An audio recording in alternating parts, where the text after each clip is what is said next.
Friday underground broadcast.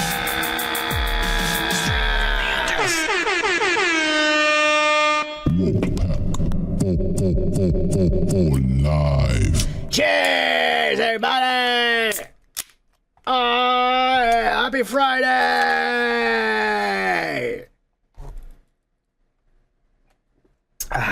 Let me hit it for the motherfucking woke pack who's here. God damn it. Let me hit it for the one, the only, Anthony Timmons.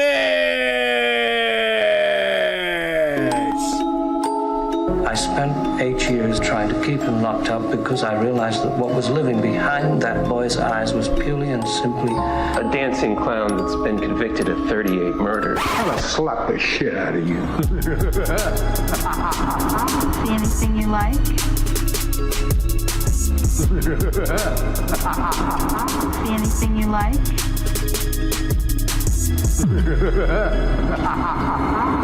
Hey, Timmons, get your ass away from there. Cheers, Timmons! And hit it for the one and only Super Saiyan Joker. I want to have the world's most comfortable pair of ultra soft.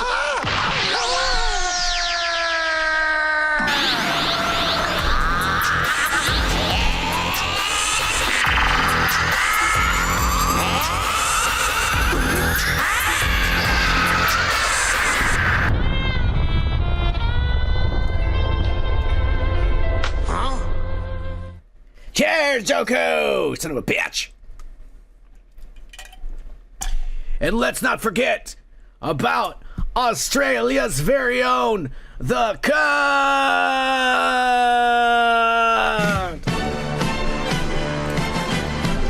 You can feel it while smoking. You can feel it while drinking. You can feel it getting woke as fuck. So get your slot ready, cause the cunt is here. Cheers, Gunn, mate! Happy Friday, y'all motherfuckers. This is for y'all fuckers right here tonight, joining us on the underground broadcast on a Friday night. Let me turn my mic up, because I need to be loud for everything I'm gonna say today. There we go. Just a tad up. We gotta let them know, motherfuckers. Hope you all had a good holiday. We were here having our very own miracle on Woke Street. Here in the Woke Pack, we won a game on Christmas Eve. Everybody, it was a miracle on Woke Street. We won a Fortnite game. It was badass. Cheers to the Woke Pack!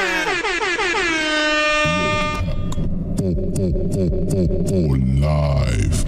You know how we do what it is that we do, motherfuckers. And cheers to Gomer Kyle, who was here and helped us win that game on Christmas Eve. What's your name, scumbag? Gomer Pyle. Private Pyle, I'm gonna give you 3 seconds to wipe that stupid-looking grin off your face, or I will gouge out your eyeballs and skull fuck you. 1, 2, 3. Shazam. Cheers, Gomer! And remember, it's always... Live. You know how we do when we do what it is that we do on this channel, motherfuckers. Yeah. Sparking it up, drinking it up. Let's get this show on the road. It's Friday night. You know what it is. All right. I want to start off by first saying that Street Team Tony, who still isn't here yet, I'm sure he'll show up later. He actually sent me some pictures this week, but I don't know how. Fucking IG's been fucking up for the past month or so. He sent me pictures and I could only see them on my phone. I couldn't see them online, so I couldn't download the pictures and show them to y'all. Super Saiyan Joku, I don't know. You used to send me pictures and then that shit started happening, but now I can see your pictures, so maybe you can tell Tony how the fuck you're doing it. But yeah, basically he sent me pictures of a white Christmas over there in Strawberry, California. Oh yeah! I don't have the pictures to show you because I told you I couldn't get it. Fuck you, Instagram. But basically it's just a bunch of snow and shit. over there, a bunch of strawberries and ass. It was really woke. It was really woke. That's all I'm gonna say. But Super Saiyan Joku also sent me this morning. This motherfucker wakes up and he's already on drugs, I swear to God. But he sent me this shit today. He said, "Hey, son of man, in the underground broadcast, I know I'm late, but make no mistake, I'm high like a mudflower, stoned and baked. Cheers, mudflowers. Hashtag." Live. Oh yeah. Hashtag marijuana. Hashtag Mary Jane. Hashtag Smoke weed every day. ah yeah. Look at that shit. Lemon cherry gelato. Hey, what the fuck kind of bag is that? This is calories and shit. Let me look at that, Super Saiyan Joku. How many calories is in that weed? 18 grams of fat. 14 grams of fat. Saturated fat is 5%. I don't think you should be smoking this weed. It's got sodium and magnesium in it and iron. Oh, 6 grams of protein. Shit, that's not bad, actually. And it gives you 2 grams of fiber, too. Where you getting this weed from, motherfucker? The meat market? From the bodega down the street, or what?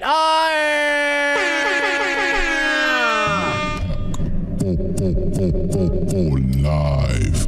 Yo, motherfucker. That's a cool little Christmas tree. He celebrated the Christmas tree with his kids. He put a Dragon Ball. He made a bunch of cookies for his 70 million kids he's got. This motherfucker's a sperm machine, I swear to God.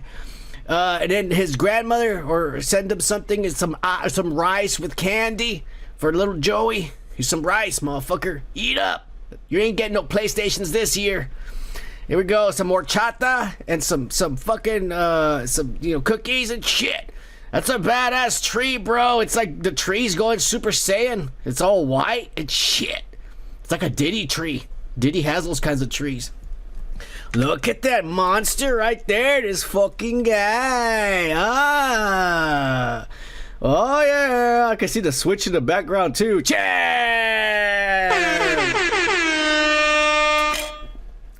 Oh yeah. Thank you for those pictures, Super Saiyan Joker. Everybody enjoys that shit. Always showing off all the good stuff he gets to get over there and shit. I got good stuff too, motherfucker. Don't worry about it. It's all good.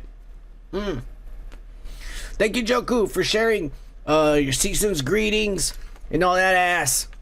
Cheers. Remember, whatever you send me, social medias, at the Instagram, at the Underground Broadcast, or on X at sunofman665, because somebody already had the Underground Broadcast and I couldn't get it for Instagram. God damn it. And Rumble, we still don't have. I appreciate the 2 of you who subscribe. We're now at 8 subscribers for Rumble, but we need 20 subscribers on Rumble in order to get one of these addresses or whatever the fuck. They don't give it to you for free. They make you work for it. So for now, we're on Rumble, but you have to search for us and be glad that we even show up. And shit. Anyways, help us also to get monetized on the fucking channel. It's been 4 fucking years, and we still can't make any fucking money on YouTube. God damn it. I mean, we fit all the qualifications nowadays for the past 4 years. We got a trans, brown, illegal, Mexican, and shit. I mean, what more do you want? God damn it. I should be the poster boy for YouTube right now making money. And somehow, they're still putting limits on us. We need 3,000 hours of viewing time. I need you all to go and play all Son of Man videos. And then mute it. Go out and, I don't know, go to sleep. Leave the TV on and shit. We need more hours, is basically what I'm saying. We need to make some money here. We're losing money every time we do this show. And all the electricity, all this shit costs a lot of fucking money. God, sorry about that. A lot of money that's just spending everywhere and shit. These little lights right here, they're like $150 for each of them of bill in the bill. I'm not saying it didn't cost $150, but it's wasting $150 of electricity every time I have that shit on. God damn it. Fuck you, Walmart. Fucking, we'll sell you this $10 shit. It'll make your podcast look cool. Oh yeah, well, it drove my electric bill about $300, you dicks. God damn it. It wasted all the electricity and shit. It's a scam. Don't buy them from Walmart. They cost $5 for a reason. God damn it. Anyways. Go ahead and watch our videos. Help us make some money. We're poor. But speaking about being poor, we took the advice of Anthony Timmons, the Street Team Tony, and we made a Ko-fi account. Go to Ko-fi.com, the Underground Broadcast. You can donate for our goals. Our original goal was to raise $1.2 million so we can film a sitcom with 12 episodes of the Son of Man and his adventures in a rich white neighborhood. Unfortunately, I think I was a little bit too intimidated for people out there. You know, not only that, but only like 5 of you watch us and shit. So we didn't get no donations to reach our goal of $1.2 million. So somebody told us to tone it down a bit and make more realistic goals. So we made a goal last week. We told everybody that we want to pay for AI. We want to buy an AI so AI can help us on the broadcast and we can make it better for you to enjoy the shit we show you. It's shit. So yeah, we are trying to buy AI. Apparently, to buy the AI for 1 year, because they charge you per year, is going to cost us $90. And thanks to Super Saiyan Joku and Street Team Tony, these motherfuckers have helped us get up to 8222. We're almost there to our $90 goal. So go and tell your friends and your kids and just tell them, I don't know, just tell them that somebody got run over. Some kid needs an operation. Just give them the fucking address. Lie to them. But we need at least $10 more and shit. And we'll be able to buy AI for a whole year in ass. And that way every picture you get here that we show you, it's going to be AI. It's going to be better, all right? Because I'm only one guy, but AI is like 10 guys. They're going to do a lot more work than I do. So it'll be better for the channel. Everything we raise is only going to be spent on the channel. Don't think I'm paying my bills or buying food, all right? I don't have shit to eat in my fridge right now, god damn it. But I'm not spending your money. We're saving it for the AI. The AI is more important than food. God damn it. Cheers, everybody, and cheers to Super Saiyan Joku and Street Team Tony. Let me hit it for y'all motherfuckers. Super Saiyan Joku, we're hitting it for you again. I want to have the world's most comfortable pair of ultra soft.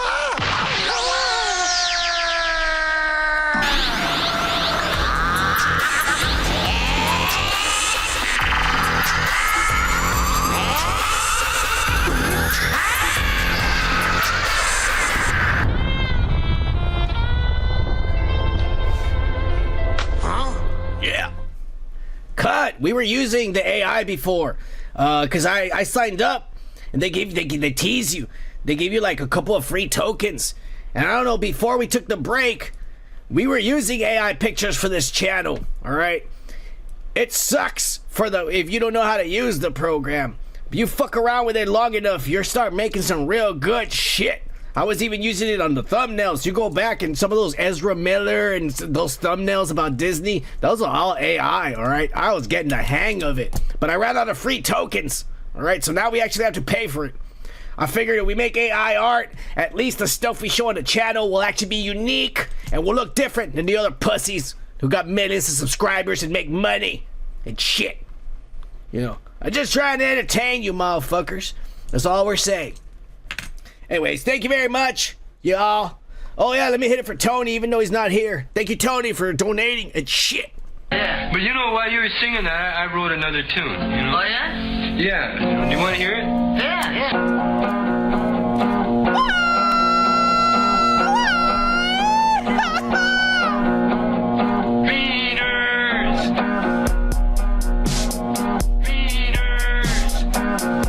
What you got that costume on for, man?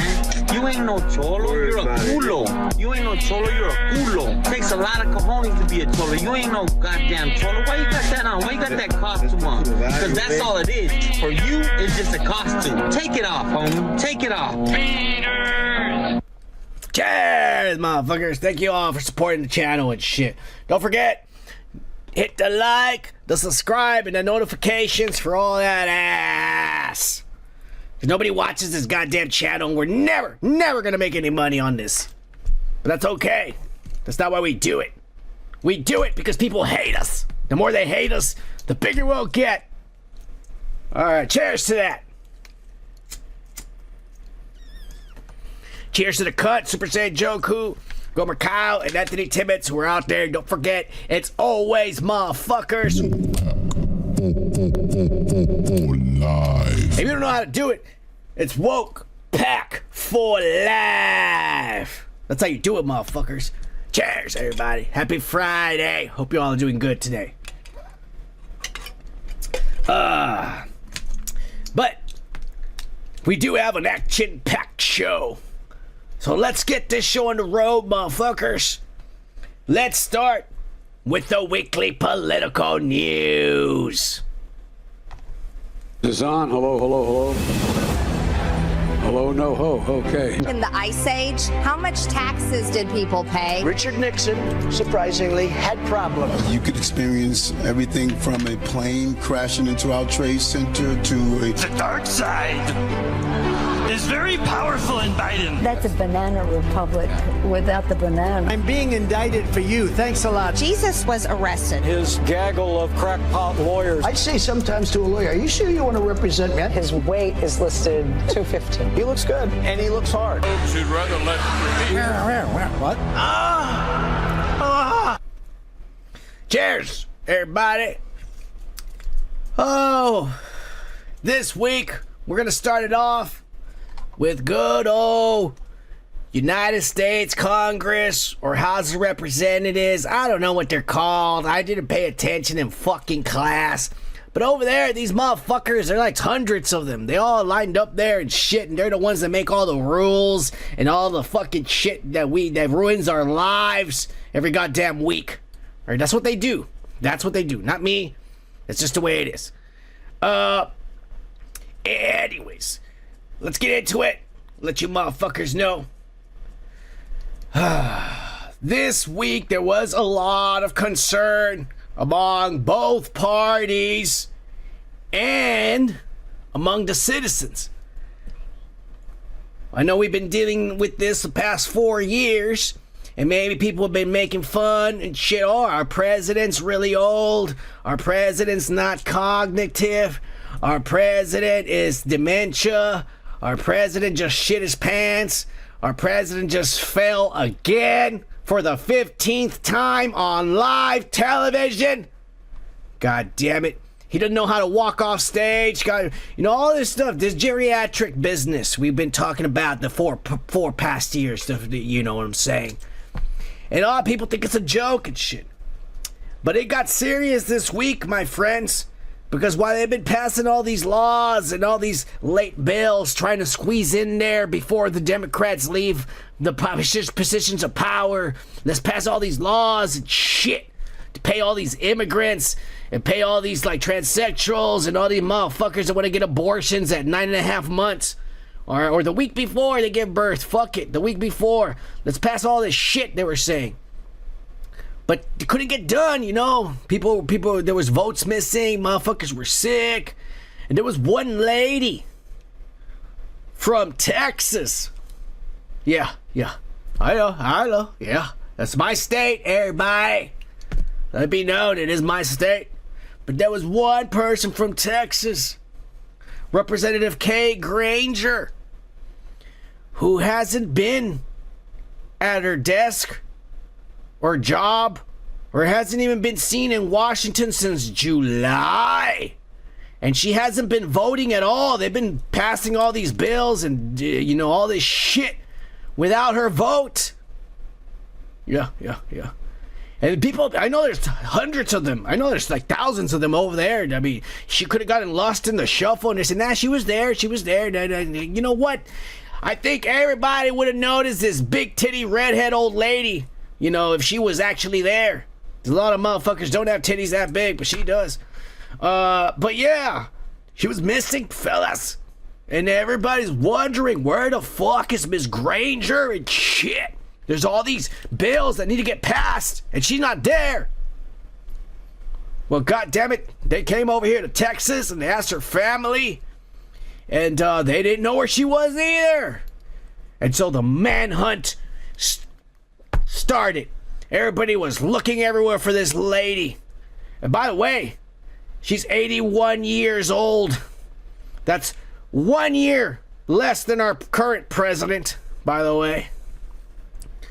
Guess where they found her?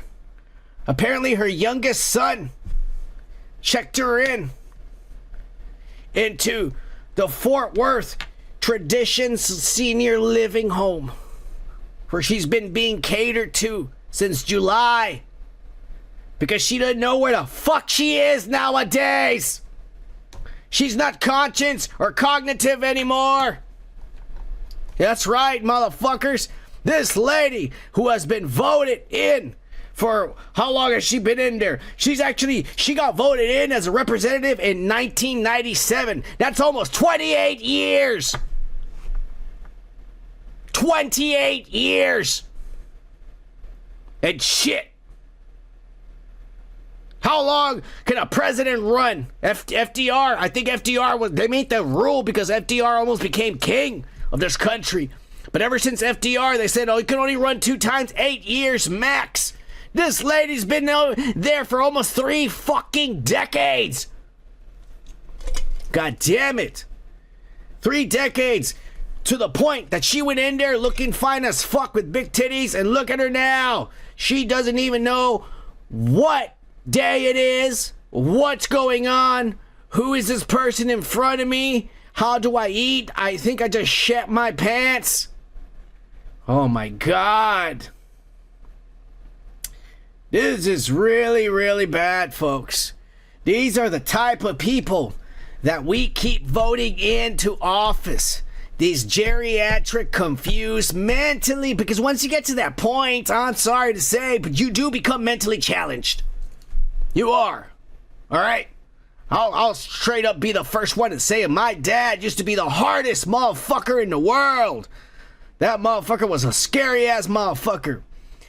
Man, he is a shell of the man that he used to be. Ain't nobody scared of that pussy anymore. He cries for everything. He cries for everything. God damn it. That's the man that used to hit me and say, only baggots cry. You want something to cry about, like a baggot? He used to tell me in Spanish. I'll give you something to cry about, because only baggots cry. Well, now that old baggot cries all the time. Yeah. You get old, you lose it. You're like a baby. You de-age. You ever seen Benjamin Button? That's exactly what happens as you get old. You start becoming a baby again. Except you don't get young. You just get wrinkly and shit. And your bones are frail. And everything in your body and your fucking your internal organs start misfiring and decaying and shit. Eventually the body wears out. And the mind too. Why the fuck do we even have anybody over 50? That is my fucking own personal opinion. Why do we have anybody over 50 serving this country? I've seen 50-year-olds that can't even get out of the goddamn parking lot at Kroger, and you want them serving over there and the fucking, making decisions for you and shit. God damn it. There's a real problem in this country, and that is that its citizens are fucking idiots. Because we don't realize the type of people we are put in charge. Not only that, but we're leaving in charge for almost 3 fucking decades so that they can age along with the country. The fuck does this lady need to be in there still and her kids are pieces of shit. She's been missing in fucking Congress since July. She's been missing in Congress since July, god damn it. You have any idea how these people get paid? They're multi-millionaires. If she's been in there for 3 decades, all her kids, everybody's been fucking wealthy as fuck. Oh, Mom doesn't even remember her name. Oh, it's okay, just put her in a home. She doesn't need to be there voting. We'll still get a paycheck, motherfuckers. For all you know, this lady hasn't been cognitive for the past 5 years and shit. And her family's been collecting taxpayers' money so that they can be wealthy and rich. Shit. You know what? This is a very expensive home. I'm not lying. I went there to deliver a pizza once. It's fucking... I wish I lived there, for fuck's sakes. My parents are over there fucking getting old and dying in a dump. This fucking bitch Still serving our country over here like a dumbass, demented as fuck in an old folks home and shit. Oh. I am very angry right now. And if you live in America, you should be too. Because you're paying for this.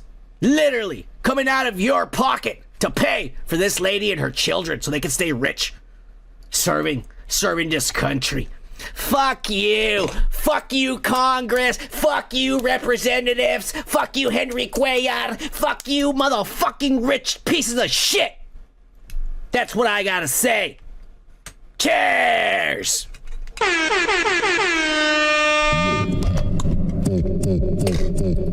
Live. You know, when I started this new segment, that when we came back and we're gonna do political news, I knew this was a bad idea, man. I think my blood pressure's up and shit. Well, we're gonna try to make it through the goddamn political news, but I can tell you already, I'll fucking live it. I am lit right now. Let me try to smoke some weed, try to calm the fuck down. Don't forget to hit the like and subscribe and notifications to stay up to date with all the local, weekly, political, pop culture, and comic book nerd shit here on the Underground Broadcast with the Son of Man. Cheers. Live.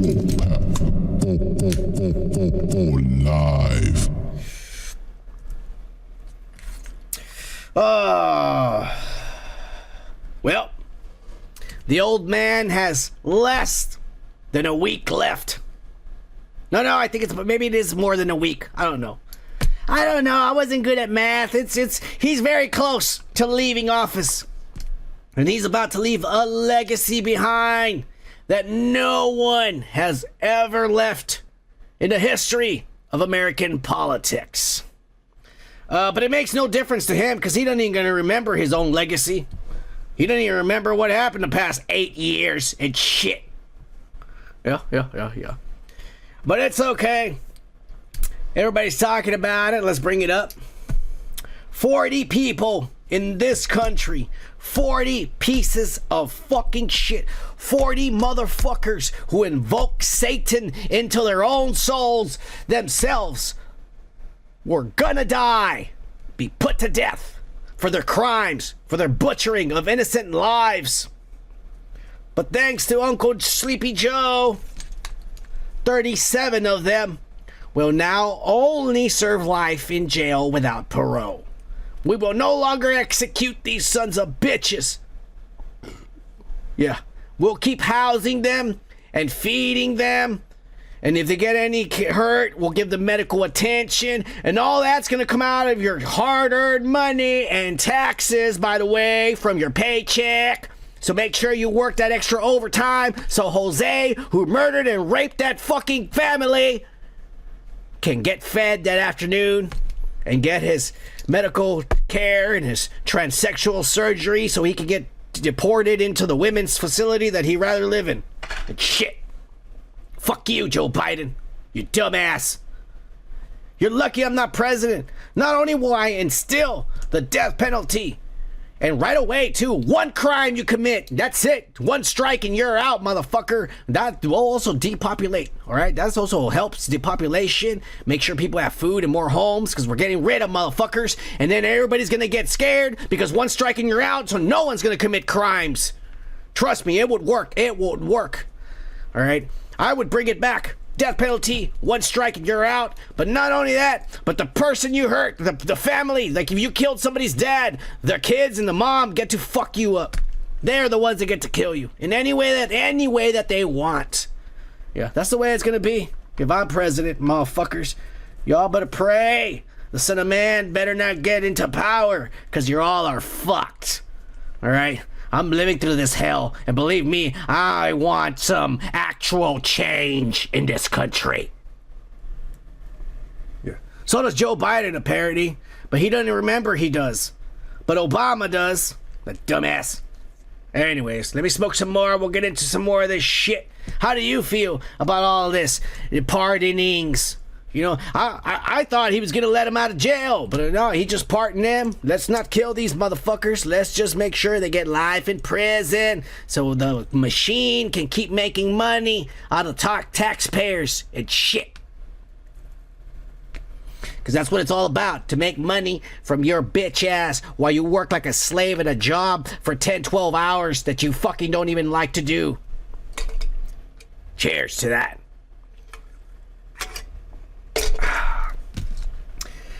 One good piece of information that came out of all this is that at least 3 of the most evilest motherfuckers in this country did not get pardoned.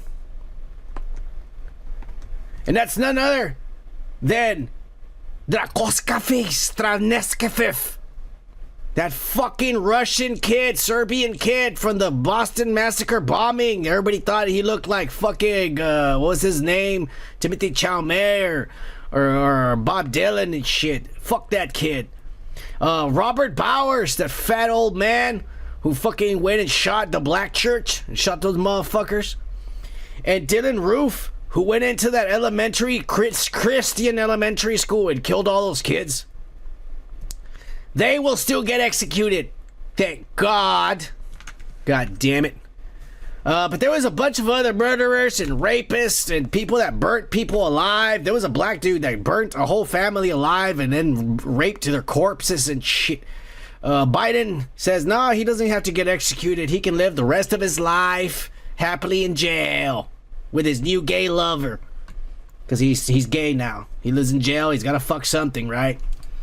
Happens. It happens. You ever seen Oz? It happens. Believe me. So sad, so sad. Some crazy shit's been going on. All these people got loose. Joe Biden's leaving a legacy of ass. I'll tell you one guy who will not get pardoned this coming year. Luigi Maggiano, motherfuckers. This piece of shit, there's no way in hell this motherfucker is going to get pardoned because this trial's not even going to start until next year, and Trump's going to be in office by next week. And believe me when I say this motherfucker's getting the death penalty. Yeah, that's right. In this new America, there are going to be death penalties left and right for your motherfuckers. Just you wait. You come over here illegal, it's a death sentence. All right, come over here illegally, you're out. Something amazing happened to retail stores all across the nation. Because they showed this picture of Luigi there laughing it up with his lawyers in court and shit. He's all happy because he's privileged and white. He had they fed him for Christmas dinner, y'all. Him and Diddy, they got a whole cooked hen. All right, they got hen and the sides and the works. And by themselves, too. They're not even allowed to be around other people because they're privileged. So, I mean, he had a good Christmas dinner. I think he ate better than I did, this son of a bitch. I had to settle for fucking, what's it called? Jack in the Crack fucking dollar tacos and ass that gave me diarrhea. You dick. Eating hen. You motherfucker, I want a cooked hen. You dick. Maybe I should go murder somebody with a family for no reason at all. Yeah, maybe that'll feed me some hen this year for Christmas. Anyways, it was a happy time for all the motherfuckers all over the malls because this Masion Maggiella burgundy sweater that this idiot wore, and they took all these pictures, apparently started selling for thousands of dollars all over retail stores online. Everybody wanted to buy this, and people were all like, oh shit, all these gay, lesbians, non-binaries, and fat fucking kids with green and purple hair and thick glasses are trying to buy this burgundy sweater. Hike up the price. Anywhere you went trying to buy this burgundy sweaters, it was $1,000, motherfucker. Oh, because this guy's famous with all the radical left kids right now that are confused because their dads are trying to tell them, motherfucker, I fucking held you in my arms when you were born and I know you have a penis. How dare you tell me you're a woman? You idiot. Yeah. Well, they all went out there and they supported this, and these sweaters were just hot off the shelves. $1,000. $1,000. Yeah, and they were sold out too. You couldn't find burgundy sweaters anywhere. There's all these sad old men who were trying to go to Christmas Eve mass, and they were trying to look for their burgundy sweaters, but already non-binaries had broken into their house. They have to report, oh, somebody broke in, a burglary. What did they take? They only took my burgundy sweater. Oh, shit. God damn it. It was happening, folks. That piece of shit white button-up t-shirt that you could buy anywhere. You can't even see the brand of it, for fuck's sakes. For fuck's sakes. Was selling like hotcakes. The white shirt was selling like hotcakes on Nordstrom and got sold out. There was no more available. All because every non-binary, lesbian, gay, homosexual wanted to fucking have that fucking ensemble. You believe that? You know, I'm not gonna lie, my hair is that curly, and growing up as a little boy, that's the exact same haircut I had my entire life until I was old enough to say, fuck you, mom and dad, I am not cutting my hair anymore, I'm gonna be crazy looking, alright? Up until that point, my life changed. But before that, I was just as a fucking loser as this guy. And everyone made fun of my hair. Everyone, all the little girls said I looked disgusting. And everyone talked shit about me. And all of a sudden, this piece of shit kills somebody, looks exactly like I did growing up. And everybody says he's a hero. Fuck you, Luigi Muschietti, you motherfucker! Cheers!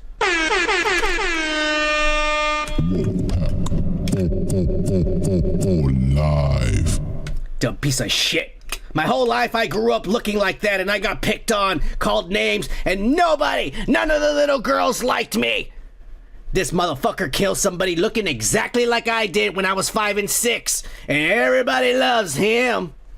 Motherfucker has a bigger nose than I do, and I have a pretty big fucking nose too. Piece of shit. My eyebrows are just as bushy, but I take the time and pluck them and make sure that they look fucking good, alright? I'm on fucking YouTube, for fuck's sakes. I don't know why everybody thinks this guy's a fucking hero, this Italian son of a bitch. He's not even American. Should be chastising him right away. You dumbass. It's pissing me off. Alright. Let me get a brand new beer. Get too rowdy tonight. Just trying to get through the political news without fucking losing my goddamn mind. It's nothing but bad news, people. Everything's bad news when it comes to the political scene and the future of America. For fuck's sakes. Luckily, and I do mean luckily, alright, because it's been a hell of the last 4 years, alright? But luckily, we do have a new year coming up. And soon, a new man will take charge. That's right. A new man will enter the scene again to make America great again.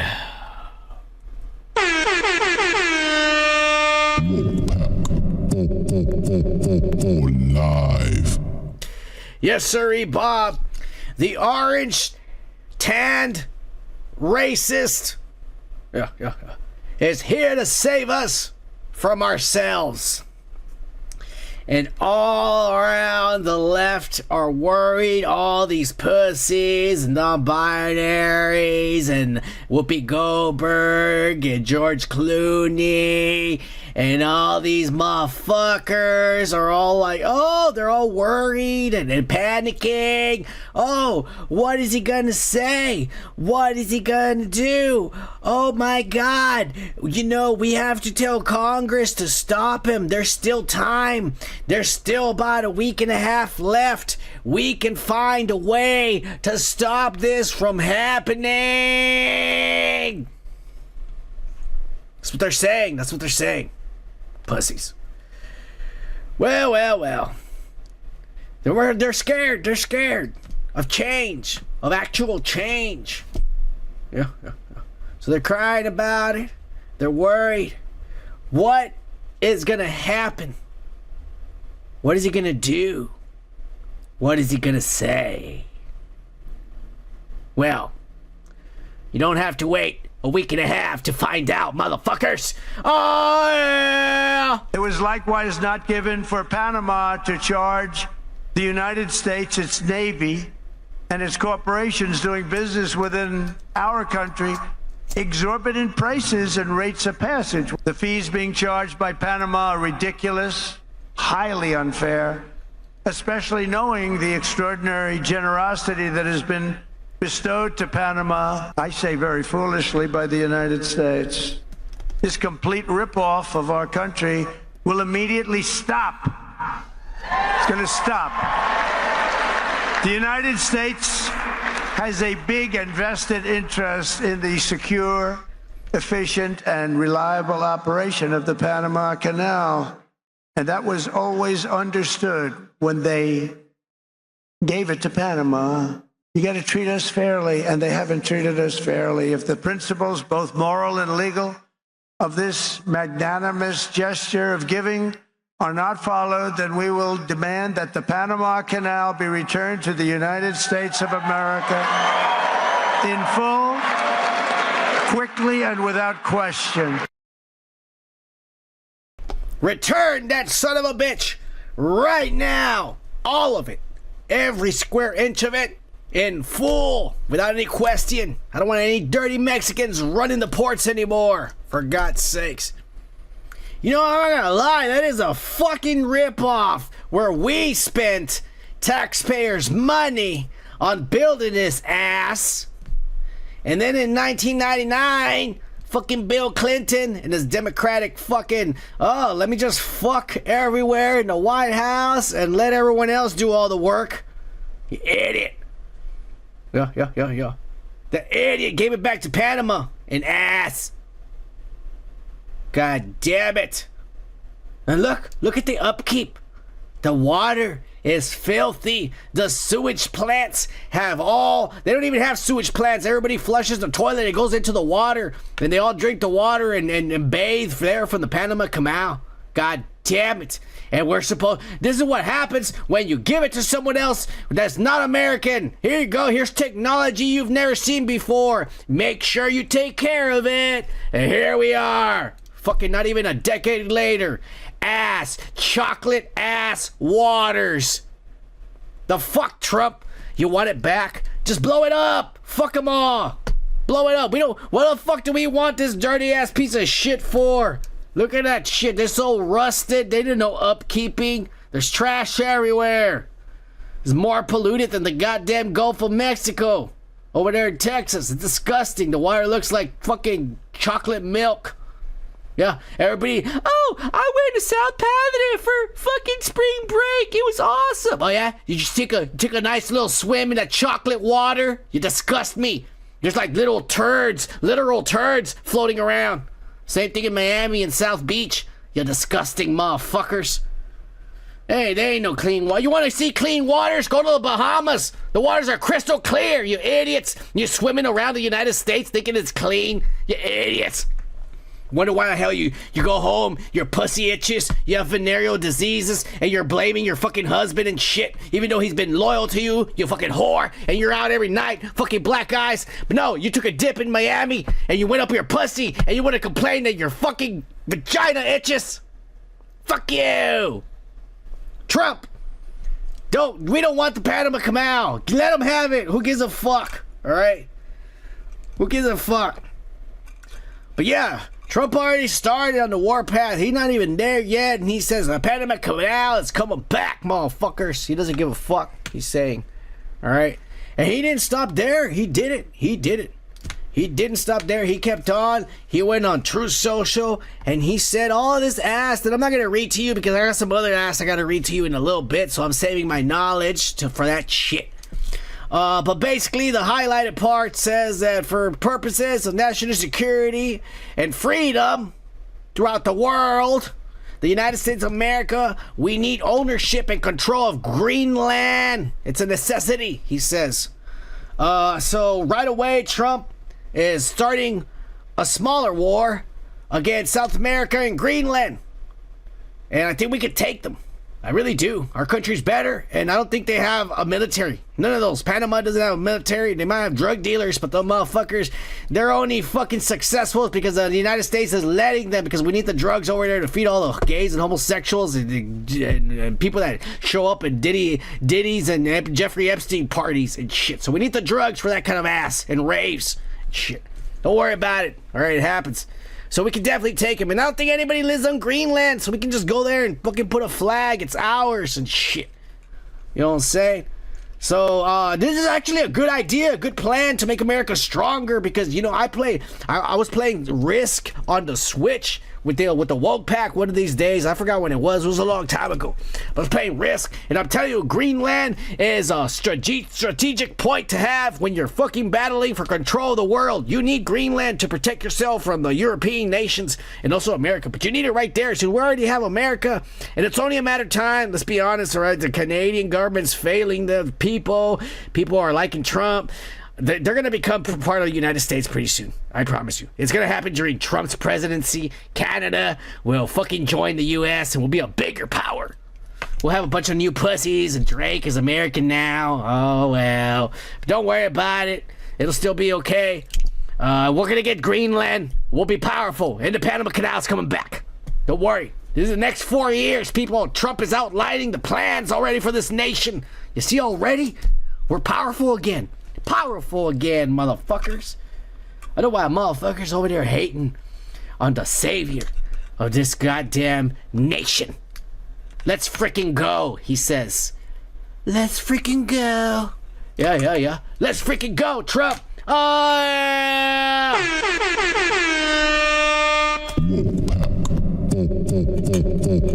Live.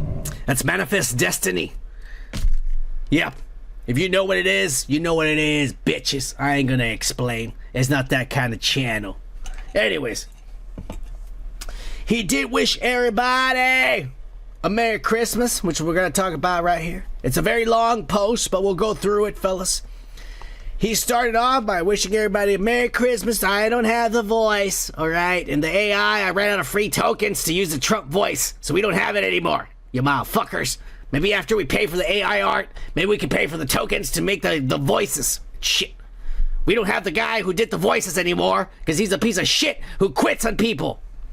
But anyways, he says, Merry Christmas to all, including the wonderful soldiers of China, who are lovingly but illegally operating the Panama Canal.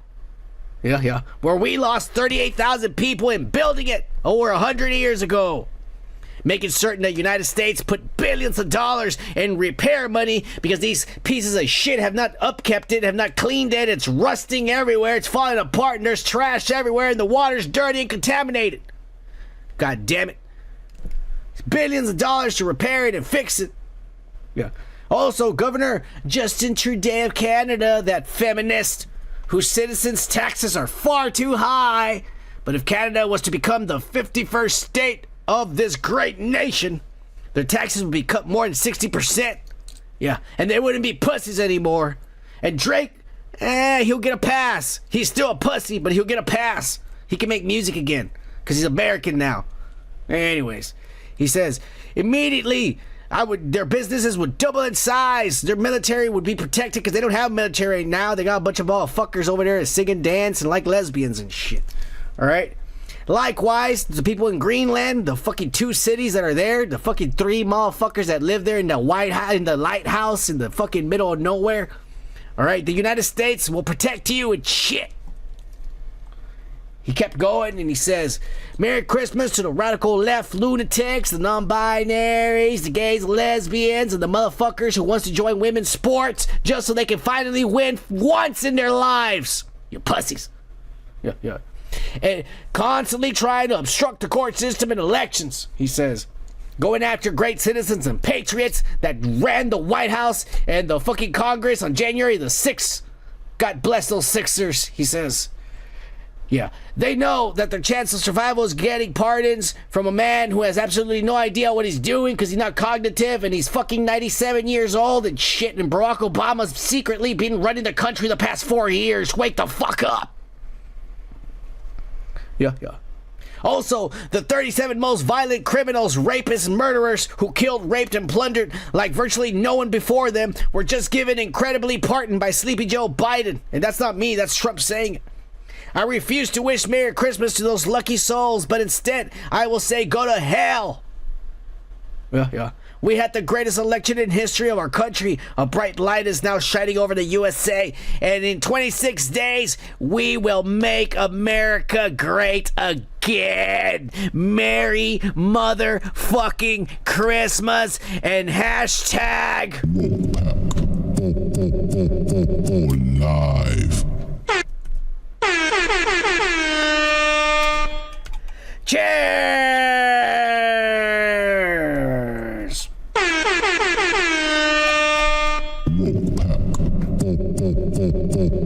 Live. The cunt, you said it right. He's basically, that's a wrestling promo if there's ever been a wrestling promo. This guy's on top of it, man. Like, this is as far as the most realist person wherever, whether he's actually good or not, whether he's actually gonna fucking set everything on fire or not, I don't think he is. No one ever has. The son of man needs to get voted in, and I'll show you what it's like to set everything on fire, motherfuckers. But I don't think he is. I'll tell you one thing, he is probably the most realist person who's ever gonna get voted, who has been voted into office. Because everyone else pretends to be something so that you can vote for him. This man doesn't give a fuck. He tells you who he is, and you either like him or hate him. And guess what? Apparently, 90% of America loves him. Live. Oh yeah, let's freaking go, Trump. Let's make America great again and wish everyone a happy new year and all that ass. Cheers to the woke pack. Live. All right. We're done with the fucking political news for the evening. Let's keep it going, motherfuckers.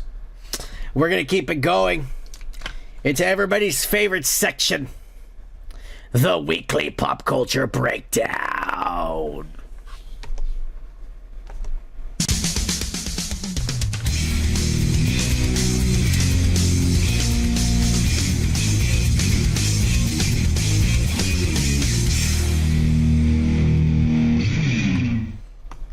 Don't forget to hit the like and subscribe and hit the notification to stay up to date with all of that. Thank you for that.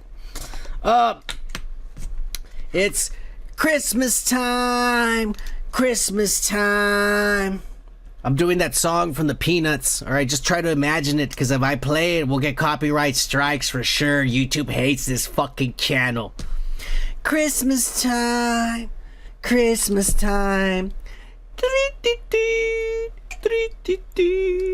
You know how it goes. And of course, it's that time of the year for a Merry X-Mas,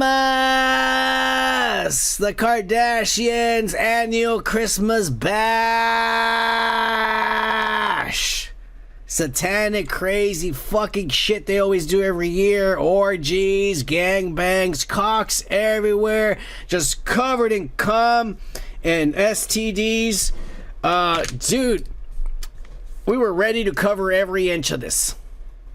Well, I mean, it was going to be covered regardless, whether we covered it or not. Someone else definitely covered it. Every inch of it. Oh, yeah.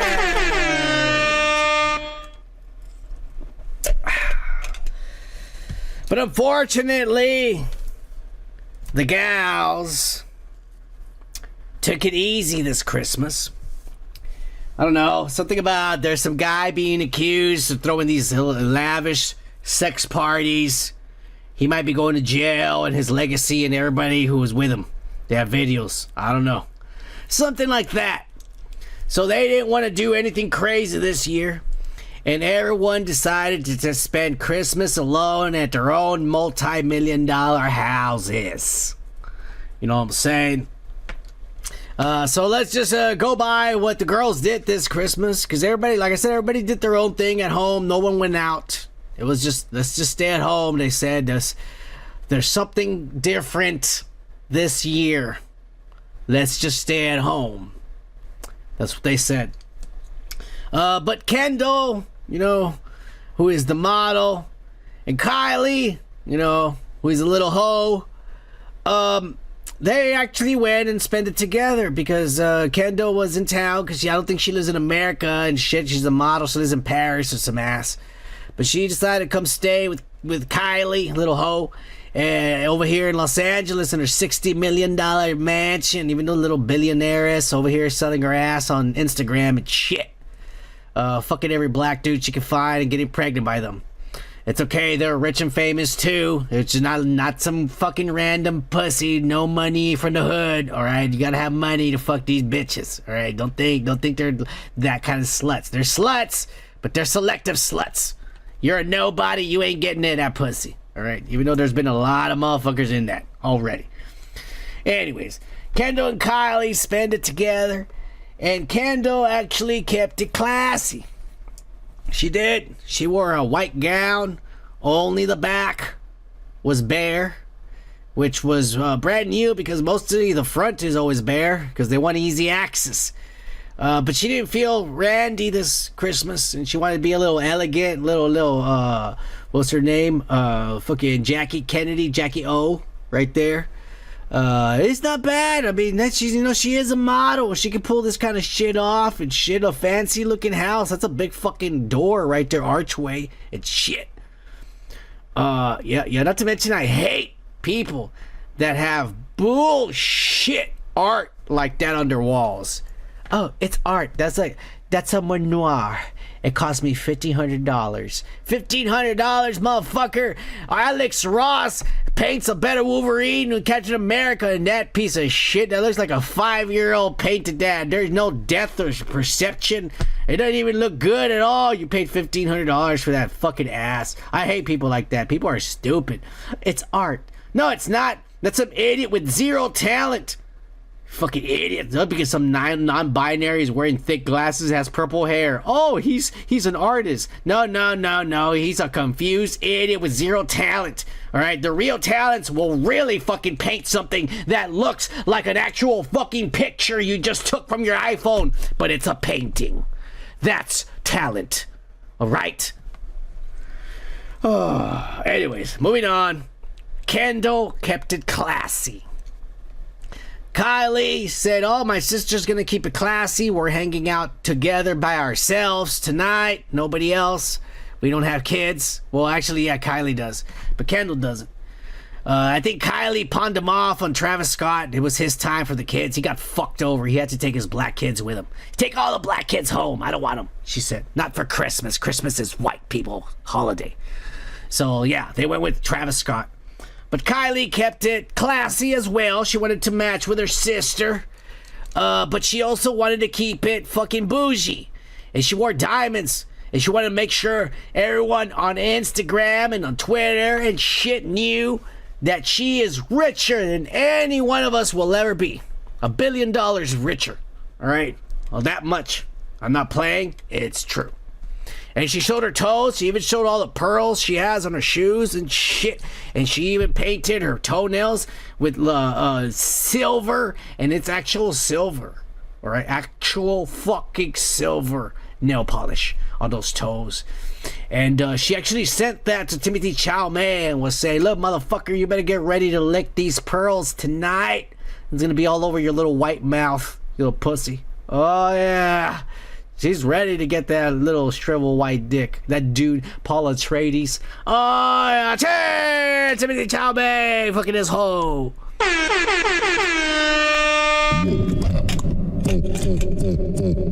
Live.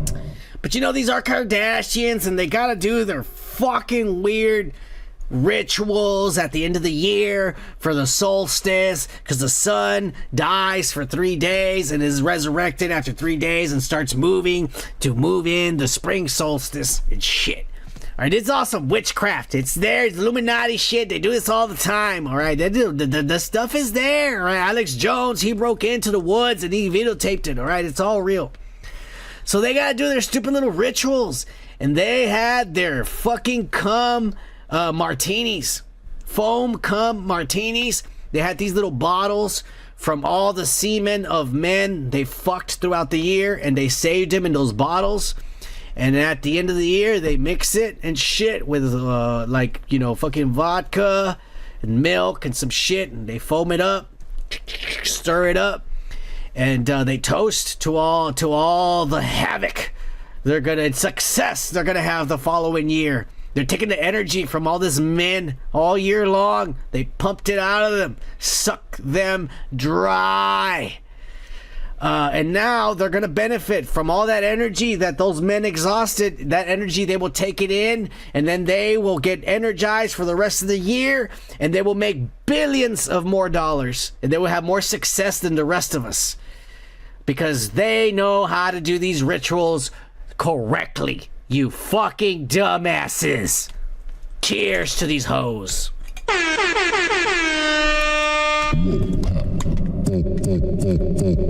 Live. Draining the plasma, yeah, that's when they get to the adrenochrome. But these chicks are too young for that. The cunt, they haven't gotten to that stage. Once they reach their 40s, then they start getting into the adrenochrome, because they start getting the wrinkles or their hair starts turning gray, and they get scared and shit. And then they start doing that shit. Once the plastic surgery, they tell them, you can't, I mean, man, what else can we do for you? You've done every procedure already. Then they start getting scared, and then they start doing the adrenochrome. But these chicks are still young. They still have natural beauty. They have plastic surgery, obviously, the butt lifts and the titties and then the cheeks and the lips. But it's still young skin. It's still soft and young and tender. Loose pussies, but it's okay. Everything else is good. And that's all that matters, you know, just feeling good. Anyways, so that's what these little girls did. Kendall kept it classy. Kylie kept it classy, but bougie. And their older sister, Kourtney Kardashian, actually kept it slutty this year in her own home, while her husband, Travis Barker, kept it druggy. He's there on a bunch of Valiums and acid. He took mushrooms and acid. He's staring at a fucking cooking book. He's there looking at cakes and shit, while this chick is all like, hey honey, check it out, I put this new perfume in my pussy, can you smell it for me, tell me if it smells good. This guy's all like, look, the cake is like talking to me and shit.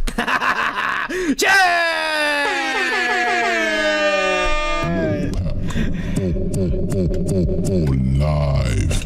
So Kourtney Kardashian kept it fucking slutty, or tried to. She's fucking married a drug addict. This guy eats like twice a week and shit, and sustains himself with Valiums, heroin, and weed. Oh my god. But I bet they have amazing sex. I'll tell you that. I ain't lying. You know, look at that. This one in particular has pumped out 6 babies now, I think, because I think she just had one with this guy. She's pumped out 6 of them. She's the baby maker out of all of them. She's had the most. Oh damn. Woo, hallelujah, and God bless her. Anyways, the illegitimate child of the bunch, the odd one, who's probably had the most surgery to actually look like the rest of them, because she looked different. She looked like she was black. O.J. Simpson. But Khloe Kardashian decided to keep it raunchy Mostly because her kids were sick at home and had COVID or some ass. I don't know. They were coughing a lot. So she just stayed at home, went down to the local cantina and grabbed this fucking fat white man, dressed him as a Santa Claus and said, don't worry, I'll have sex with you tonight. I just need you to come here and entertain the kids. And once they're asleep, I'll let you lick my pussy, old man. This drunk old motherfucker was all like, oh yeah, Merry Christmas to all and to all a good night. Live. This little girl does not look like the person she used to be. Well, neither does Kylie Jenner. But god damn it, this girl was built like a linebacker back in the day. And her skin was really dark. Probably as dark as mine. Yeah, now she looks like her sisters. She didn't used to. Oh, that's what money does. What money does. Oh my god.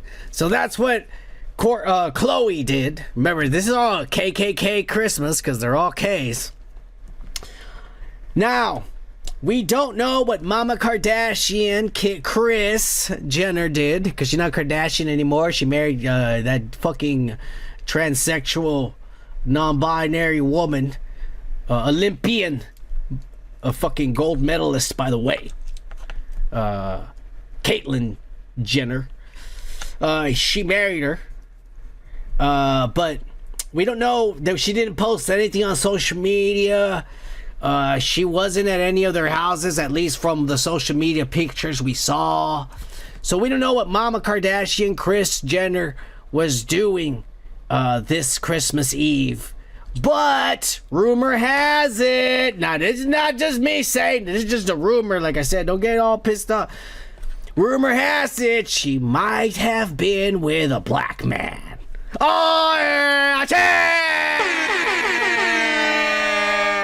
cheers! Live. Alright, let's take that off before we get banned from YouTube and shit. Oh, yeah, I gotta do that again. Yeah.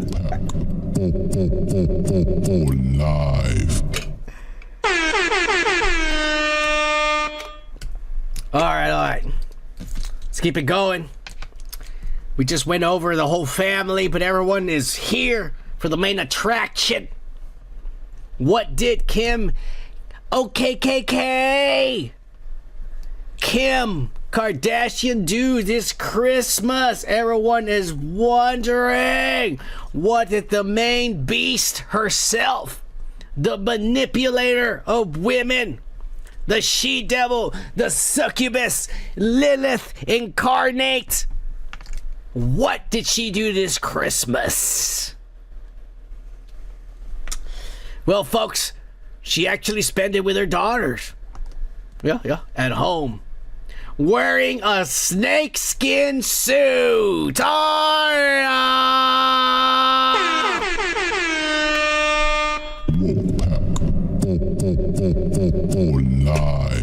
I mean, snakeskin suit definitely just is perfect for the ambience of Christmas. When I see somebody wearing a skin tight, very skin tight, very tight, snakeskin bodysuit, it definitely says to me, Merry Christmas, and happy birthday, baby Jesus, for sures. But I think it's nice that she spent it with her daughter, Northwest, because, her father, Kanye, is probably out there. Who knows what he's doing, because he hasn't posted in a while. It actually has me concerned as a fan and as a guy who does a podcast and relies on that kind of information. But it worries me. But at least she's being a mom and there with, the future. Because, the children are the future is what they say. So let's not forget about that. We're glad she's there with the future of the generations. But as All Saints Eve, what was his name? I don't know. Santa Claus or Nicholas or whatever his name is whatever, the night ends eventually, and all the kids go to bed is what I'm trying to get to. You pussies, this ain't that kind of channel and shit. You're trying to like, you know, fuck you. We don't even have a script on this ass. You know, fuck you.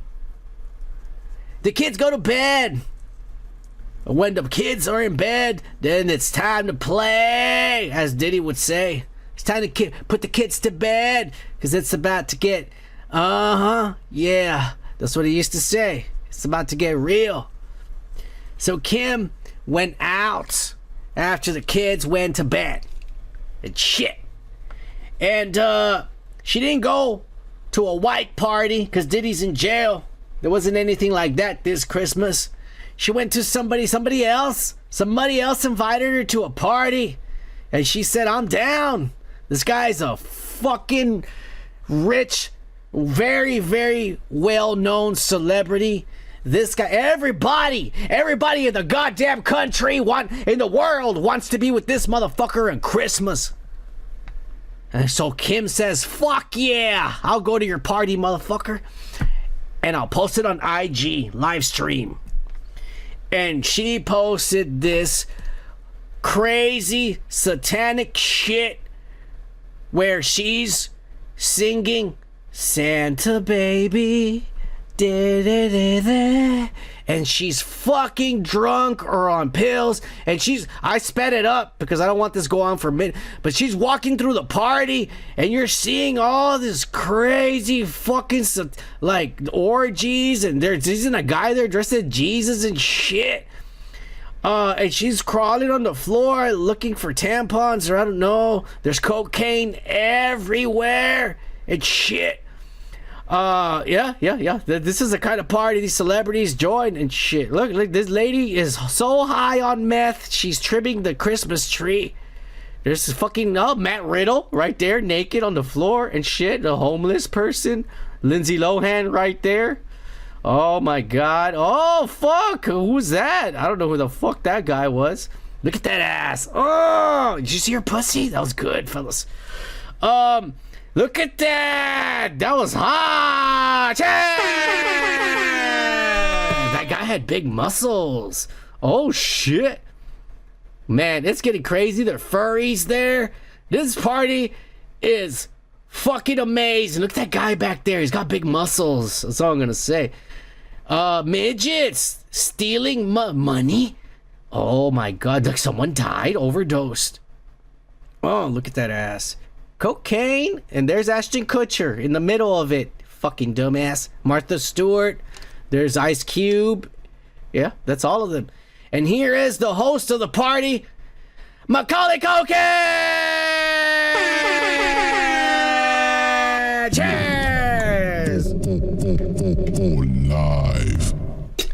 I'm not gonna lie. This is the kind of party I've been to. I've been to parties like this. Everyone is on ecstasy or some kind of hallucinogen. And there's animals in the house, and I don't know why. And people are just crawling around, kind of stuttering and kind of destroying the house unintentionally. They're not doing it because they're mad. It's just like somebody's tripping and breaking something and shit. And I don't know who the owner of the house was, but we were there. I was on the floor melting. I know I was melting on the floor, and I had all these, I don't know how, because there was all these like Christmas lights. It was not even Christmas, in the middle of August. I had all these Christmas lights all over my body and shit, and I was like, I'm melting here. This is pretty insane. And this is what she did after the kids went to bed. She went to this party that Macaulay Culkin was hosting with pretty much all the rest of Hollywood. They said, we can't have a white party because Diddy's in trouble. Let's just keep it clean tonight, everybody. No sex orgies, but everything else is okay. And so this is pretty normal, you know. Yeah, this is pretty normal. Oh my god. Like I said, I sped this video up, and there's music, and she's singing Santa Baby, and it's super slow. It's a pretty disturbing video, and it's pretty fucked up. But yeah, that was basically a merry fucking Kardashian Christmas, everybody. God bless these women. God bless them. Merry Christmas to them and a Happy New Year.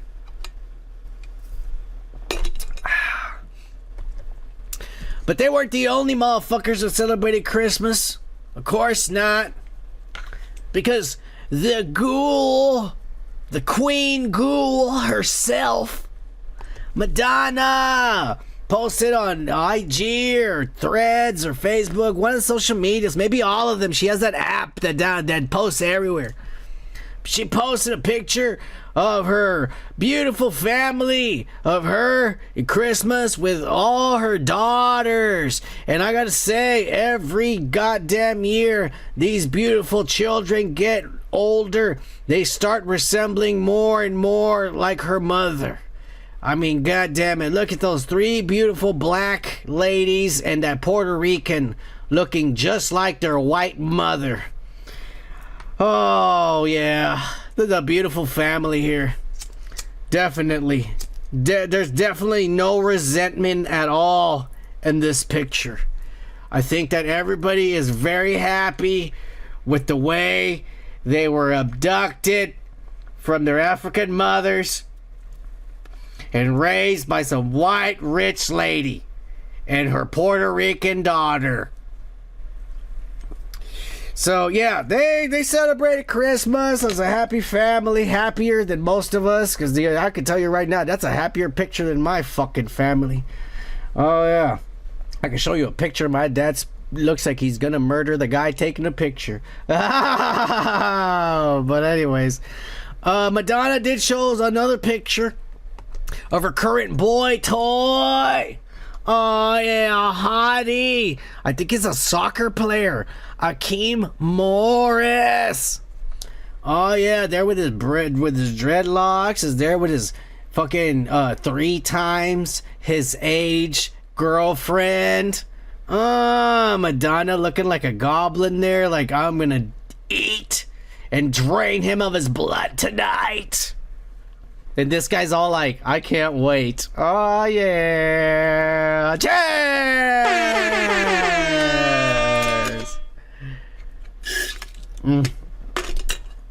But, you know, as the night went on, you know, a couple of drinks here, a couple of ecstasy pills there. The fucking Madonna starts coming out of her, you know, because right there, she's still, you know, she's still there being a family, and her girls are there and shit. She's being a mom, but she's there with a boyfriend. But after, you know, the night keeps going, the more drugs and alcohol in her system with this lady, the way she is, you know how she is. She later posted some other pictures on Instagram, and they wished everyone a Merry Christmas and a Happy New Year, alright? And she did it in the only way Madonna knows how. Oh yeah, Merry Christmas to all, and to all a good night.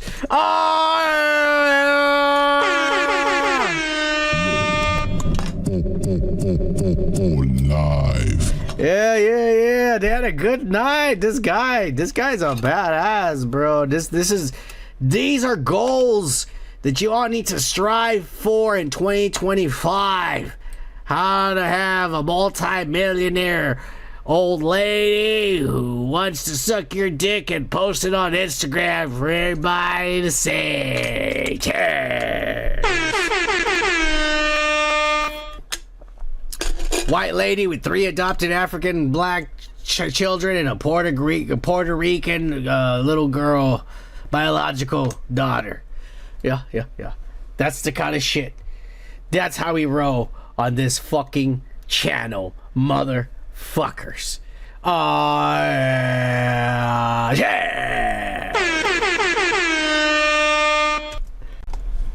Alright. Let me get a new fucking beer for this.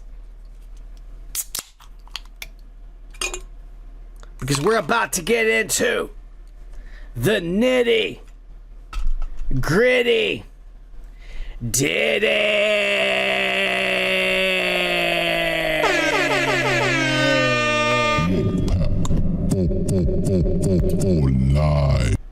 I thought I told you that we won't stop. I thought I told you that we won't stop. Don't push us, cause we're close to the edge. We're trying not to lose our heads.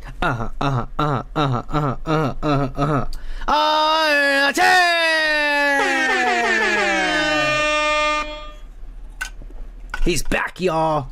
This motherfucker ain't ever leaving. Those were hits. Hits. He ain't never leaving. Well, guess what? He's getting sued again.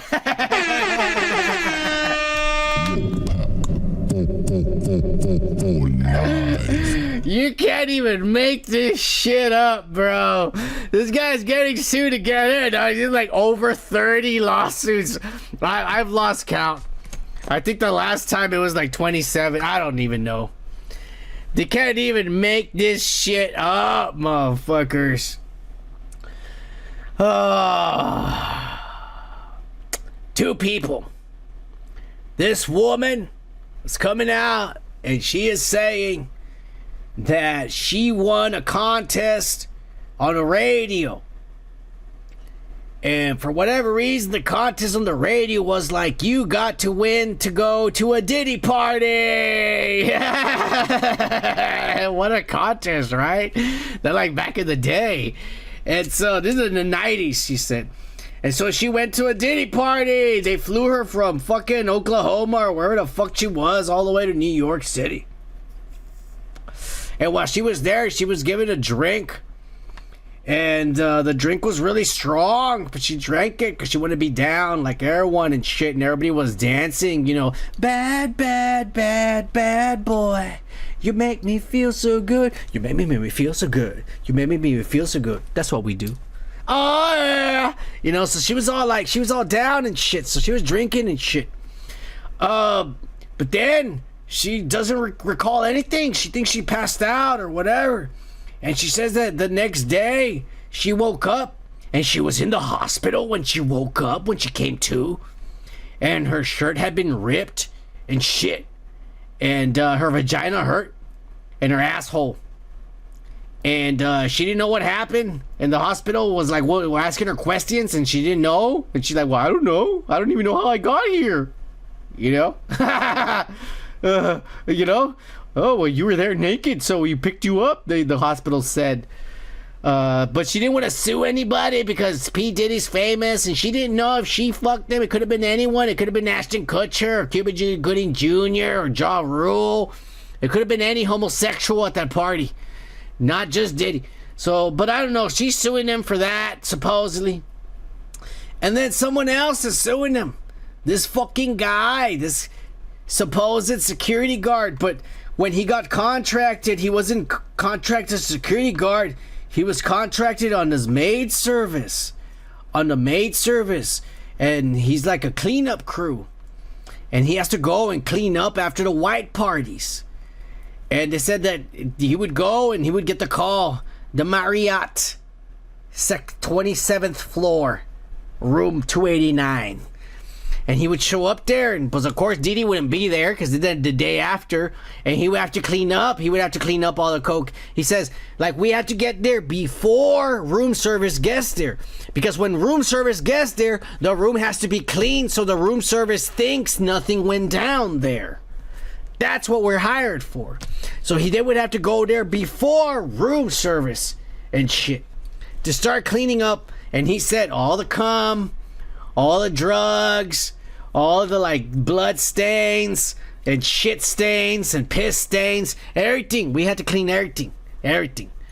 And so that by the time we got out of there, room service would come and everything's clean, and room service is all like, I guess all the noise, the complaints were a lie. Nothing happened here. Everything looks normal. And he says that's what he was hired for. And he says at one time, Diddy requested him to come up because he had done such a good job on cleaning up this fucking party where he raped a bunch of men. And those men, they hadn't been raped before, so they fucking bled a lot. And this guy, well, I mean, there was no evidence of any blood or fucking semen. And Diddy was impressed. They said he's really impressed, and he's the type of guy who likes to reward motherfuckers who do good jobs. That's a good boss right there. I personally have never had that kind of boss, not even a good job. Here's a raise or anything like that. All right, because I work for a bunch of white motherfuckers who like to get rich off the blood, sweat, and tears of other motherfuckers. That's who I worked for. Anyways. This motherfucker's a good boss, and he likes to reward people that do good jobs. That's what they were saying. That's what they were saying. Not me. Not me. I am not painting this fucking debaucherous fucking homosexual in any good light. Right? I'm not. That's just what people are saying. He's a nice man. He likes to give people rewards for being good employees, he said. So he invited him to come in. And he said, come in, motherfucker. I just got a brand new room. It's not dirty. You don't have to clean nothing. Just come over. And he went over there. And when he was there, he had these two really fine-ass white bitches. Not black, because this guy, the worker, he was a white guy. So Diddy knows. He knows what's up. He knows what's up. So Diddy got him some white bitches. Some big titty, big ass white bitches. Probably some porn stars, probably. Not Stormy Daniels, because Stormy Daniels doesn't know how to keep her mouth fucking shut. You know, it might have been some other chicks, you know, like, I don't know, you know, that other chick, Jenna Jameson, back in the 90s, you know what I'm saying? It might have been Gemma Jameson or April Flowers or some ass like that. I don't know. But they were there. They're hot bitches. And Diddy gave him some drinks. Let's all drink and have fun, you know. And this guy's all like, "Oh, well, okay. Well, this sounds pretty normal for celebrities, I guess." So this guy was drinking, and then Diddy was telling him like, "Hey, this chick, have sex with her. She's down. You can fuck her right now in front of all of us. It's okay." And this guy was all like, "Well, I didn't want to fuck her because I don't like having sex. I've never had sex in front of people." And I don't, you know, like, and so I looked at the girl, and I thought that if I told the girl, like, is that okay? I thought she was gonna say no, that's not okay, and it would be over. That's it. We don't have to do anything. So I asked her, "Are you okay with it?" And to my surprise, the girl says, "Fuck yeah!" And the girl started taking her clothes off, and this guy was all like, "Well, fuck." And so he started, you know, taking his clothes off and started having sex in front of Diddy and this other woman who was there. And so it went down. They said that's the lawsuit that we're talking about. This guard saying it went down on them. And it looked a little something like this, fellas. So yeah.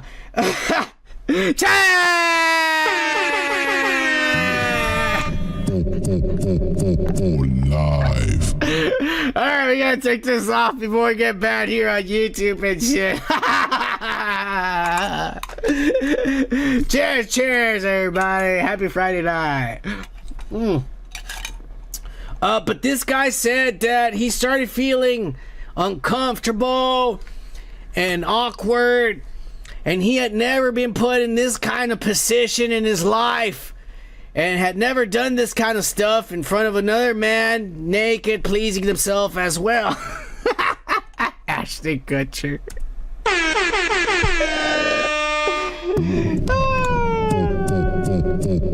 Live. All right. You see, that could have been all done by AI, motherfuckers. Don't worry. We just need $10 more, and AI can make those pictures for us. It'll look more legit than that. Actually, you can show that picture to AI, and AI will make it look more realistic. Trust me, that program is good. Cheers, everybody!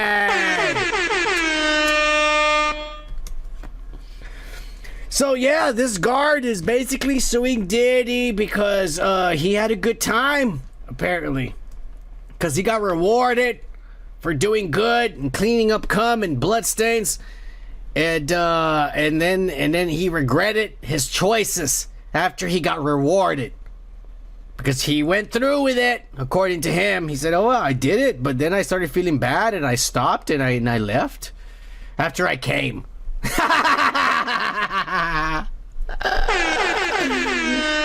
Oh, these lawsuits are just getting better and better, fellas.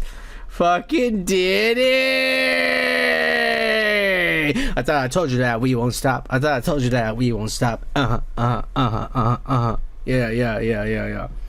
Been around the world and I've been a player hated. I don't know why they want us faded. I don't know why they hate us. Is it our ladies or I drive Mercedes? Big and baby, cheers!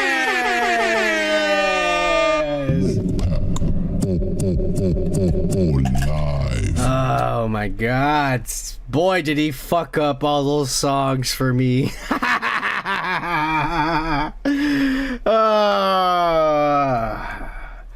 But since we're talking about fuck ups, let's talk about fuck up number 2. Jehovah himself. Because the judge, this guy has been demanding ever since he's been thrown under the bus.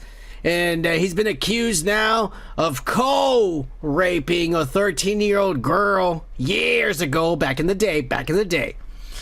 She's probably 40 nowadays, but back in the day when she supposedly got drugged and raped by Jay-Z and Puffy, she was 13 years old, according to her and her lawyer. But Jay-Z has been resorting to all these crazy tactics, threatening the lawyer, sending all these black dudes with ski masks, threatening him, and they're trying, because she's protected right now, and Jay-Z is demanding to know the name, the social security, the birth date, the nationality, and the race of this little girl who's supposed, back in the day, because she's probably 50 years old now, this little girl that's suing him because he doesn't remember which 13-year-old it was, because there was several. So he just wants to clarify in his mind who exactly is suing him. That's the only reason. And he's been doing all these tactics, trying to fucking get the name and information from the hustlers, he says. Because he says, I'm a hustler, baby. I just want you to know. I just want to love you. Oh, yeah. Those were damn good songs. Those were damn good songs back in the days, fellas. Goddamn good songs. Well, the judge has denied him information. The judge is saying, fuck you, Mr. Carter. We're not going to reveal her information. That's it. The judge put the foot down. No more harassing. We don't have to give you nothing. You just have to show up to court and get judged. Because the verdict's already in, motherfucker. And guess what? Your cellmate, Sean Combs, is waiting for you in jail.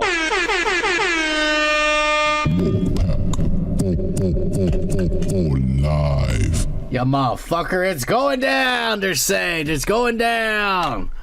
So we'll see what happens next year when we have a new man in the office.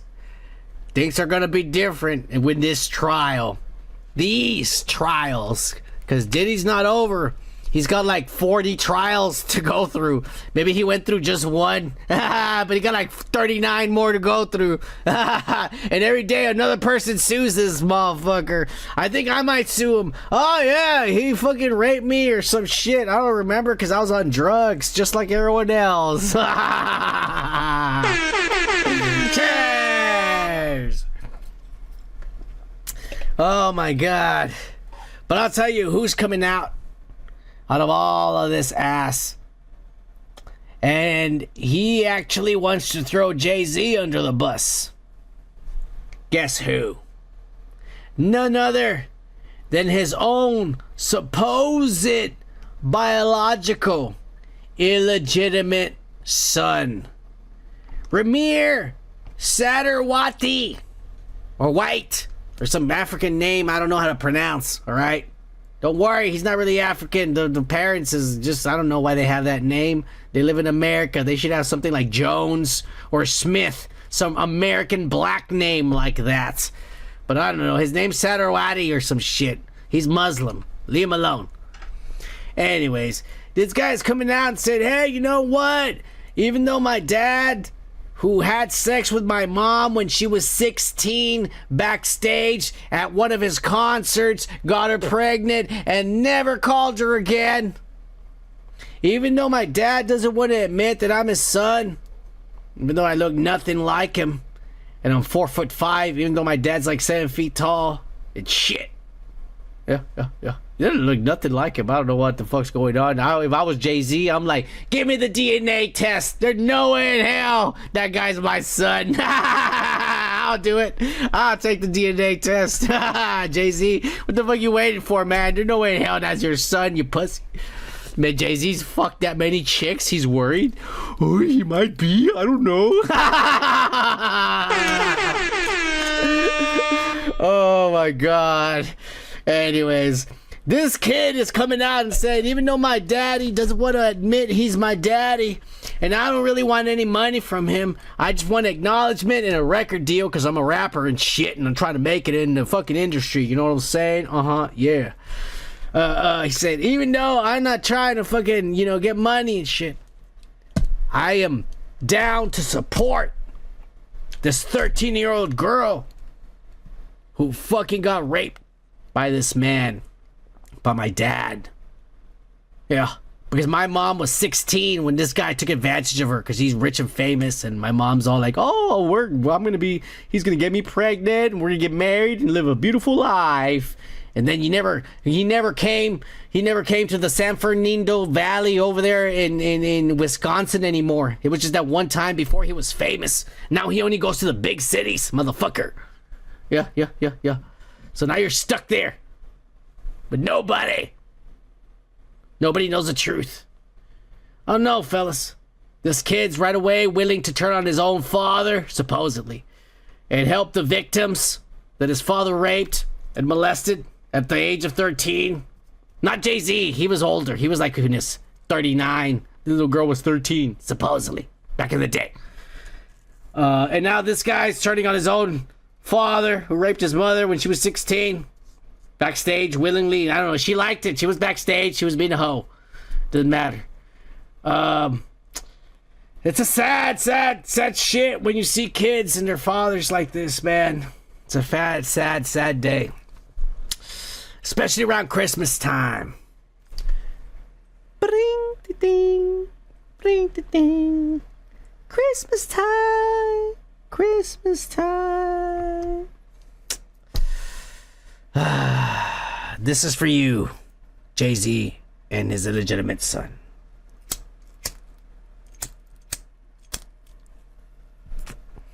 Cheers. Merry Christmas.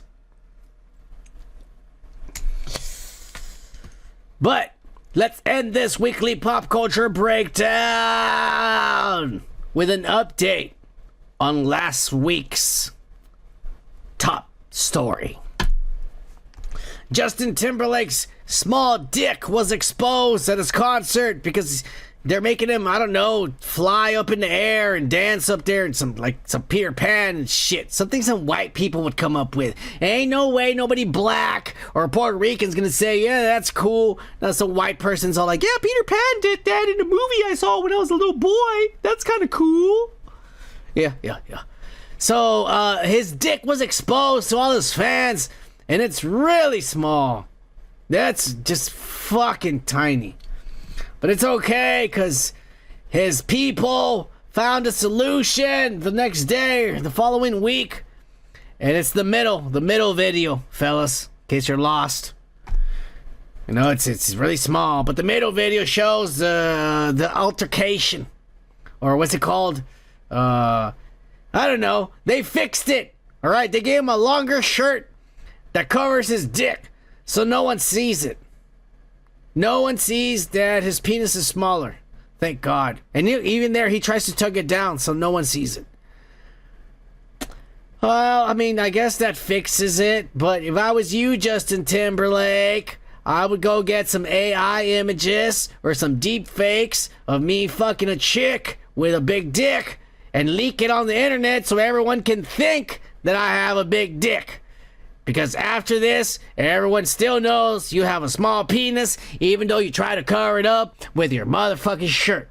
You dumbass. Britney Spears knew it all along, and we all know it all along. I no longer have any respect for you, because now I know you have a small penis. You dumbass. Cheers to Britney Spears, who handled that shit like it was nothing. Because guess what? It was nothing.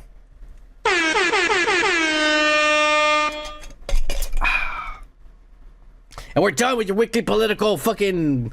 I'm sorry, with your pop culture breakdown in ass. We'll move on. Everybody's been waiting for your weekly comic book nerd shit.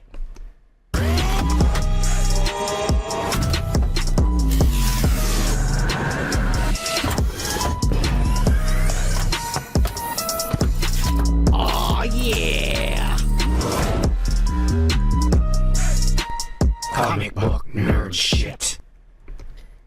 And this week, it was rumored or announced, I don't know. I saw it on Twitter, alright? God damn it. Didn't they not kind of channel?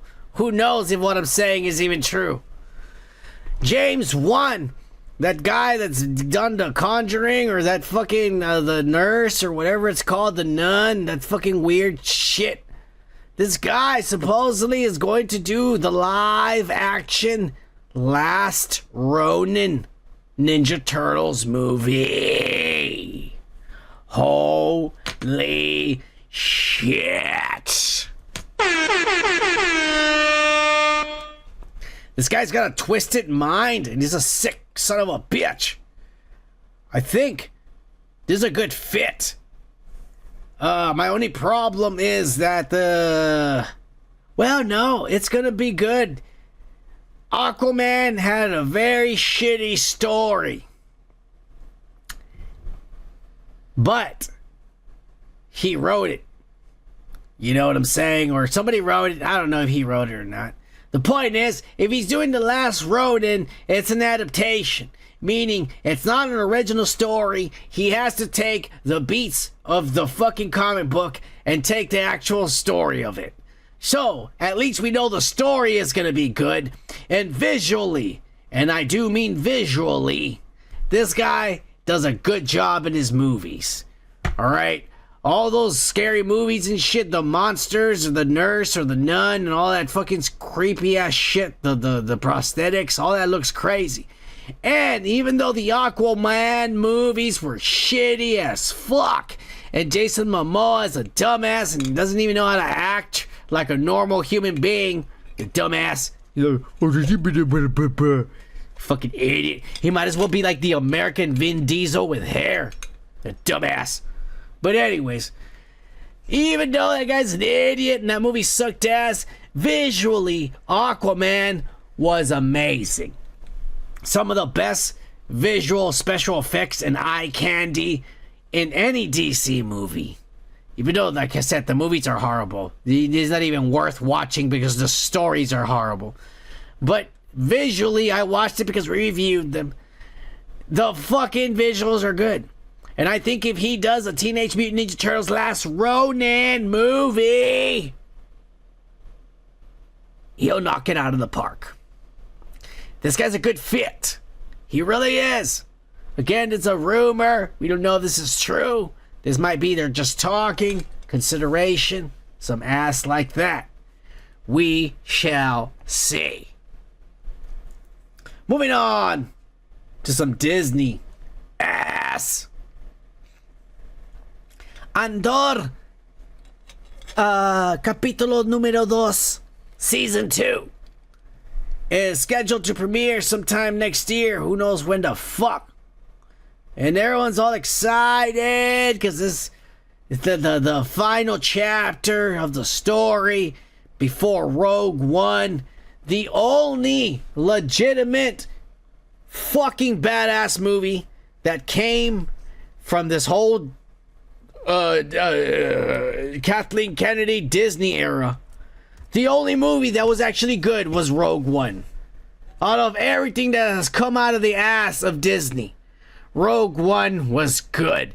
And Rogue One should have been the template to what all the other movies should have been like. Anyways, Andor Season 1, a boring fucking show. Honestly, because the Rogue One was badass, but Andor fucking is just boring as fuck. And here we go, Season 2, finishing off the story, continuation, and it's gonna lead into Rogue One, tying the loose ends and the knots for everybody. Yeah, so you know what happened before. Everyone's excited. But some ass was revealed today that actually raised some eyebrows. And that's the cost of the goddamn second season, which was $290 million. Which brings the total of both of the seasons to $645 million.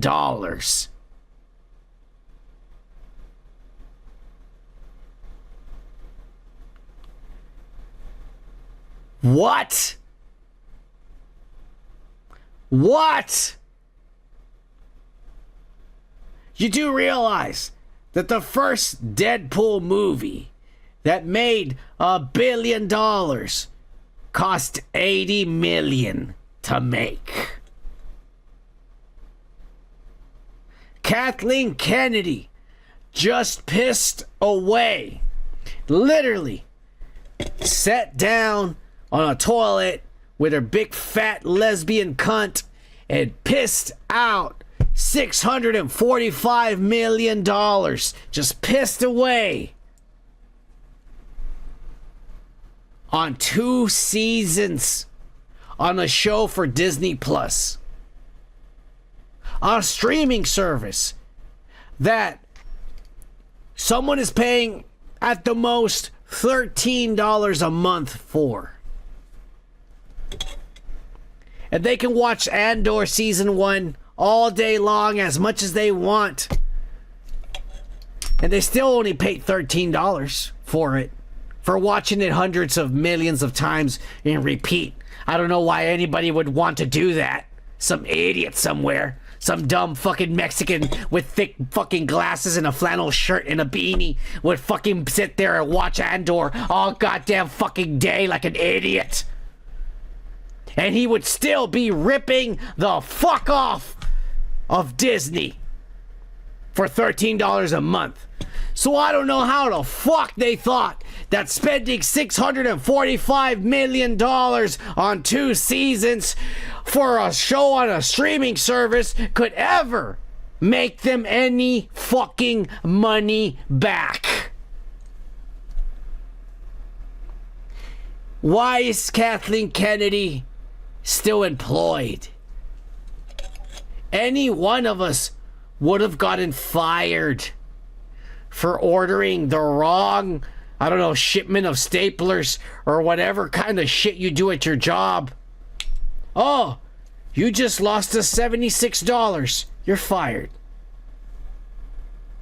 This bitch literally just pissed away $500 million on 2 seasons of a show for a streaming service. And she still has a job. Disney might have a lot of money, and believe me, they do. They do. But because they have these types of people employed, they're gonna have less money in the next couple of years. And if those people continue to be employed within the next decade, Disney will regret having those people employed. But up until now, Disney's so rich that they don't realize the grave mistakes they are doing right now. Because they think, it's just a couple of million. It's just $500 million. That's not a big deal. Marvel made tons of billions of dollars for us with all their movies the first 10, 15 years. And we're still getting royalties from those past movies. And Star Wars. And properties like the Beatles. And all this ass we own. So we can afford to lose $500 million. And that's kind of why she still has a job. But if we continue as fans to shit on what they feed us, and we continue to say no to it, maybe one day,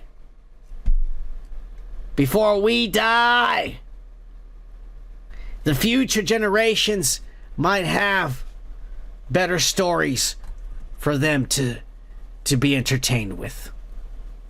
But until then, fuck Star Wars! Cheers! Alright. I did this fucking braid super tight. And it actually hurts. I'm not gonna lie. This braid really hurts right now, but it's okay. I'm dealing with the pain. I keep touching it, trying to loosen it. Anyways. Let's move on to the ass of the show. And you know goddamn well that I'm talking about Mr. Jimmy fucking God.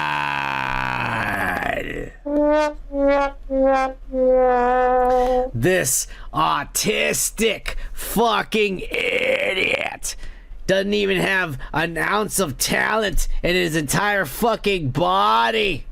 A dead fucking raccoon is more creative than this dumbass will ever be in his entire fucking life.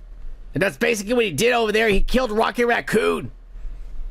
Nobody wants, all the Guardians left. Nobody wants to work there anymore because this asshole is a piece of shit. He just stole them all, bringing them over here to the DC. He's just gonna destroy shit over here too. Just you wait.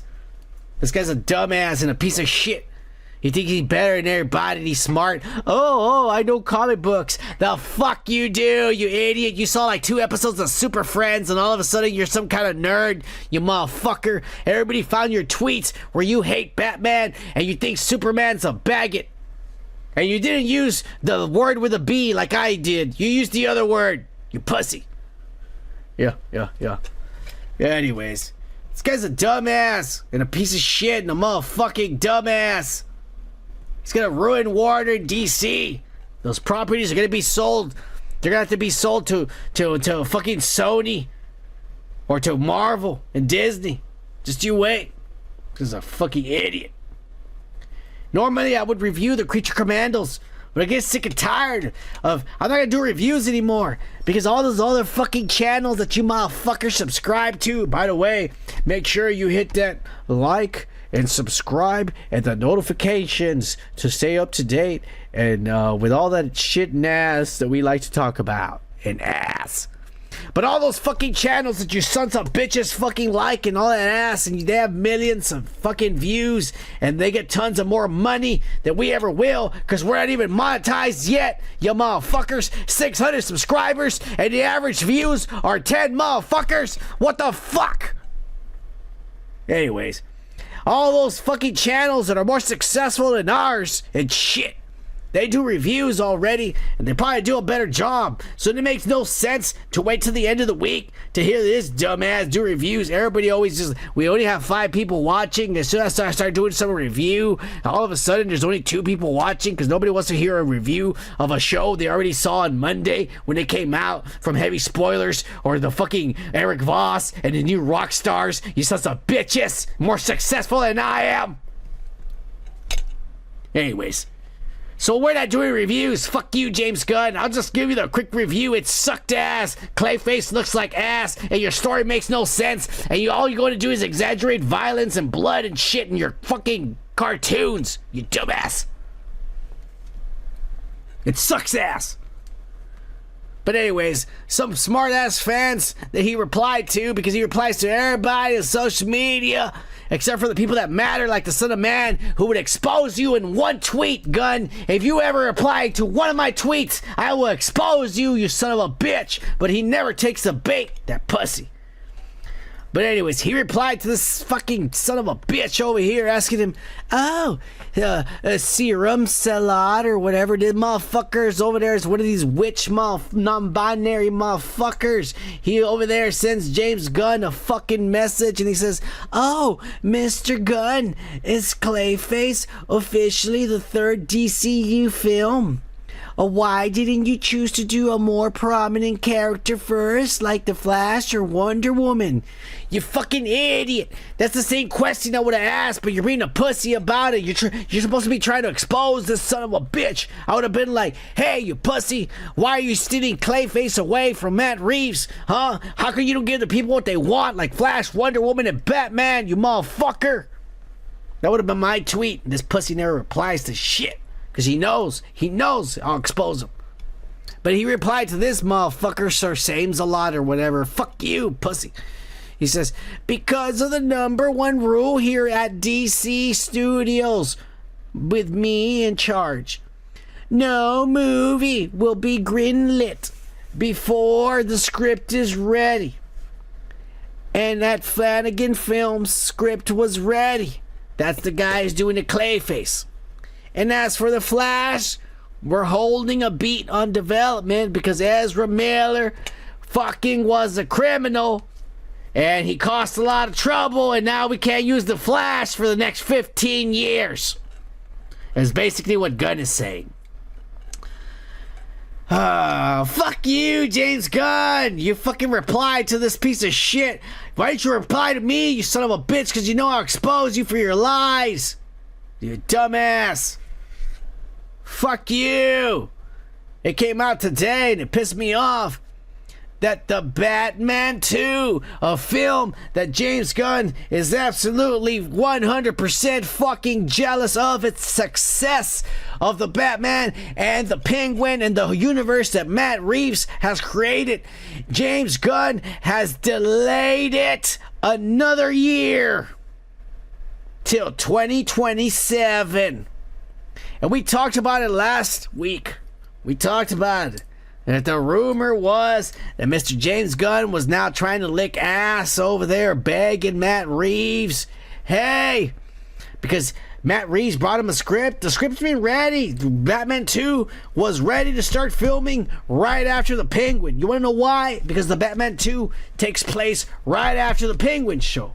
So it makes no sense why we're going to wait 3 years to shoot a fucking film. Matt Reeves was ready to locked and loaded to shoot the part 2. But James Gunn got the script and he said, oh, I don't like it. You need to rewrite it to something better. And Matt Reeves was all like, fuck you. And so he delayed it to 2026, James Gunn. Take another year, write the script. Besides, I'm going to make my own Batman and it's got to come out first. Fucking James Gunn. And Matt Reeves starts saying, oh, I think I'm going to use Clayface as the villain for the Batman 2. And James Gunn's like, no. I'm going to do a Clayface movie. It's already greenlit. 100%. The script is ready. We're shooting next week. It's done. Matt Reeves, you can't do the Clayface. Write another villain. I'm James Gunn, and this is my universe. And so then, fucking James Gunn realizes that everybody loves the Penguin, the Batman, and James Gunn still, even though he's been in charge of DC for 2.5 years, he's still, because he's been in charge since he started doing the Peacemaker season 1, which is not even canon, apparently, to season 2, that is canon to the universe. It make no fucking sense, by the way. But this idiot over here starts fucking saying, oh, even though I had all this time to work on shit, I don't have nothing ready for Batman or The Flash or Wonder Woman because I've been focusing on all these monsters and squid people and the fucking characters no one fucking knows nothing about.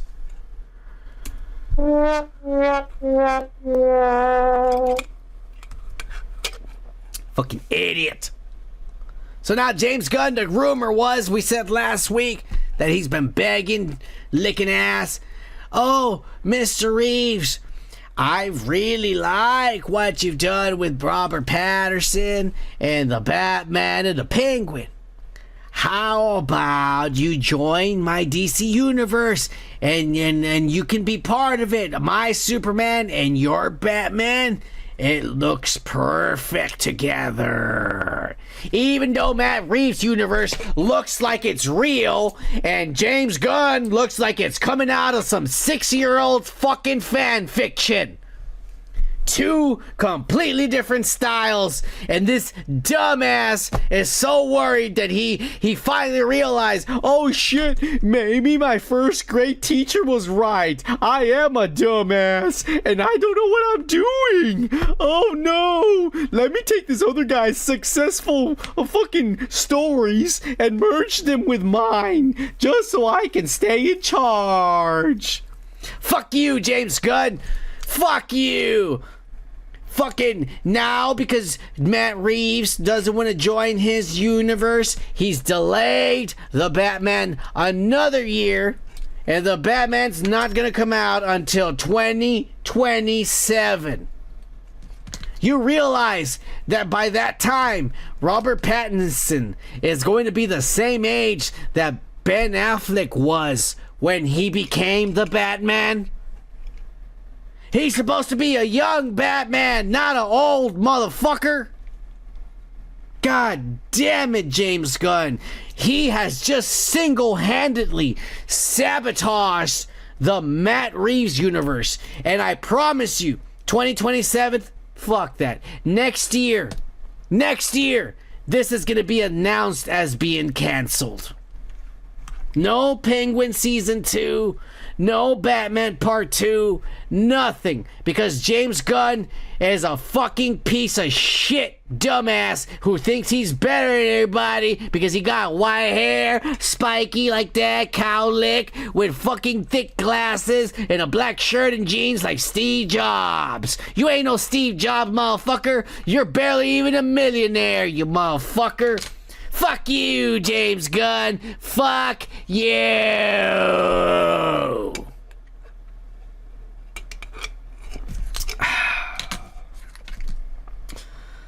Oh my God. And it was just announced. You think I'm crazy? All right. But a nerd asked him about the same shit that I just said. Because you want to say, oh, Son of Man is just a fucking James Gunn hater. Son of Man likes to make up lies and likes to say shit. Here's coming out of his own mouth because a nerd asked him about it. Is it true that you're jealous and you canceled Matt Reeves' movie and all this ass? And here's his response. And his response, because this guy has nothing better to do than to respond to everybody on Twitter except for the Son of Man, because I'll expose your bitch ass. So he responded to this nerd about this question. And then what does Mr. James Gunn had to say? Fuck you. Yes, it's true. The only reason for the Batman 2's delay is that Matt doesn't have a full script, even though he's had one ready, because it's supposed to come and take place right after the Penguin fucking season 1 that just fucking ended and was a hit on HBO Max and brought millions of viewers and subscribers and dollars to Warner and Max. Not you, James Gunn. The Penguin and Matt Reeves. Not you. Let it be known. Even though it was a success, he handed over a paragraph and I didn't think those were good, he said. Yeah. Matt is committed to making the best film possible. And no one can accurately guess exactly how many times I'm gonna deny him. Every time he brings me a script, I'm gonna say, no, write it again. Every time he brings it to me, I will say, no, write it again. So nobody knows how many times that's gonna happen. But even after I approve a script that Matt brings me, it's gonna be at least 2 years of pre-production, shooting, and then post-production before it comes out in theaters. Hashtag The Batman 2. Fuck you, James Gunn, you fucking asshole! Fuck you! What a pretentious fucking dick. This post says it all. Exactly how he feels and exactly how he's sabotaging, because Matt Reeves does not want to fucking share his universe with his failure that hasn't come out. Everybody's excited. Y'all motherfuckers haven't seen the movie yet. Y'all motherfuckers get excited over every Marvel trailer that comes out. You're pissing yourselves. You're fingering yourselves. I just masturbate. I broke my record of 7 times in one day masturbating. I went to 9 this day when this trailer came out because I was so fucking excited and shit. Y'all motherfuckers get excited and the movie comes out and it's ass. Guess what? We tell you the spoilers months in advance, and we tell you that it's gonna be ass, because the spoilers are ass, and the spoilers are never wrong. And I'm telling you, his movie is gonna be trash. The critics are gonna tear it several different orifices. Yeah. And everyone is going to realize that this guy is a charlatan and just pissed away hundreds of millions of dollars on projects and pre-productions on bullshit that will never, ever see the light of day. Right after the Superman bombs next summer. Right after that, everything will be canceled. All the hundreds of millions of dollars on costumes, on sets, on locations, already shit made. Just like the Batgirl movie, everything will be canceled. And nothing will get filmed. Because this guy's an idiot. Just you wait. Just you fucking wait. And if you still think that this guy's a genius and he knows exactly what he's doing, if you don't believe me that he's a dumbass, some kind of autistic fucking nerd that has zero clue of what he's doing, it was also announced today by the fucking director himself of the movie that the Batman, the Brave and the Bold, which is James Gunn's Batman in his universe, has been delayed indefinitely.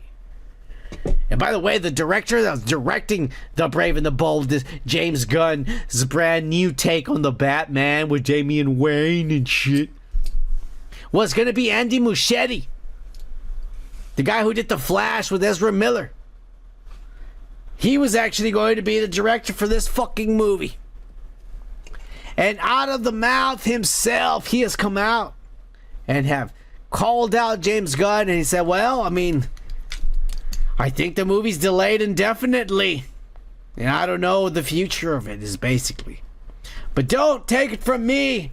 Here he is from the mouth of this fucking Italian Muschietti himself. Here we go. Y posiblemente lo de Batman, como te estaba diciendo antes, es un proyecto que se ha postergado un poco. Sí, claro. Entonces por ahí mete una película en el medio que puede ser esta. Que es una peli chica, tiene un desenlace un poco más grande.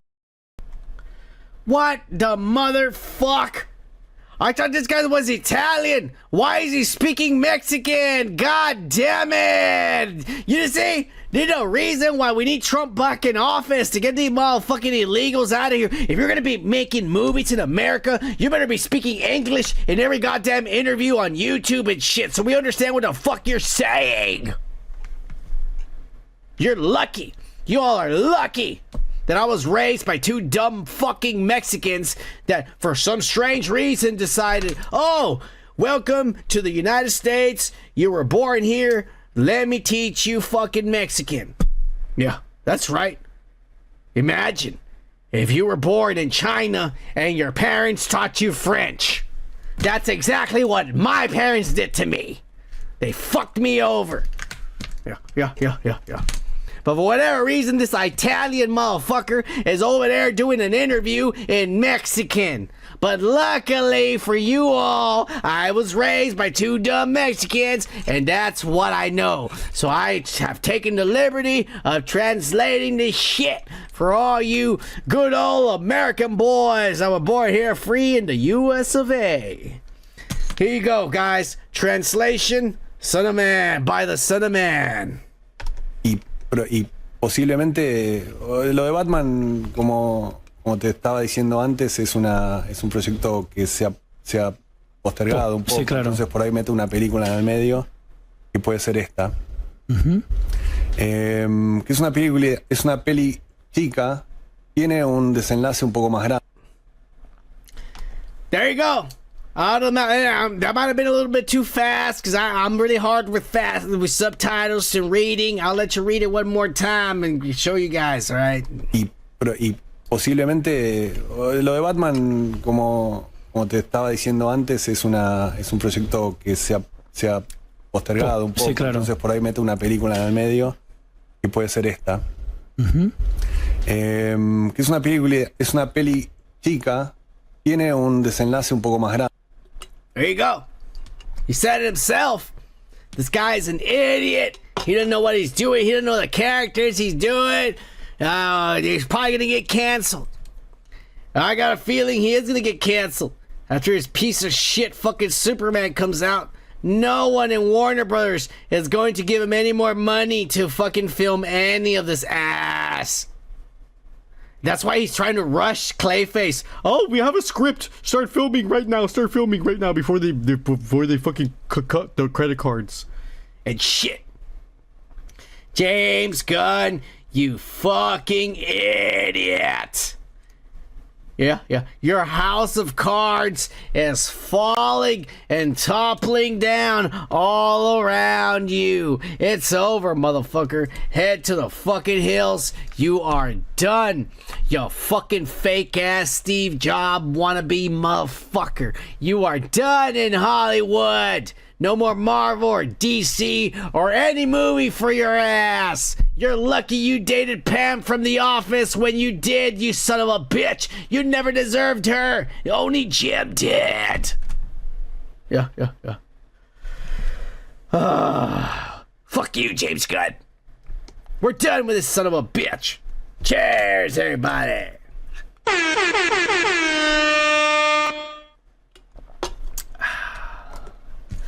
Don't forget, everybody, hit the like and the subscribe and the notification to stay up to date with all this ass. But let's move on to the weekly Sony embarrassment. And unfortunately, we are going to continue with none other than Shameik Miles Morales.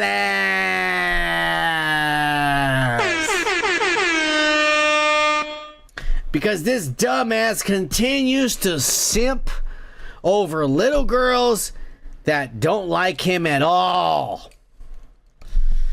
This is pretty embarrassing. This is like that kid at school that you knew that had a crush on all the girls. There's that one kid who, oh, she's so beautiful. Oh, she's hot. Oh, she's perfect. And all the girls. And it's like, the fuck up, bro. Oh, the only hot one is that one right there. The rest of them are ugly. You're a dumbass. No, they're all hot, man. They're all hot. Fucking desperate motherfucker. That's what this motherfucker is. Oh, what a dumbass. We all know last week he got embarrassed and shamed for fucking simping over Haley Steinfeld, who got fucking engaged by the touchdown king.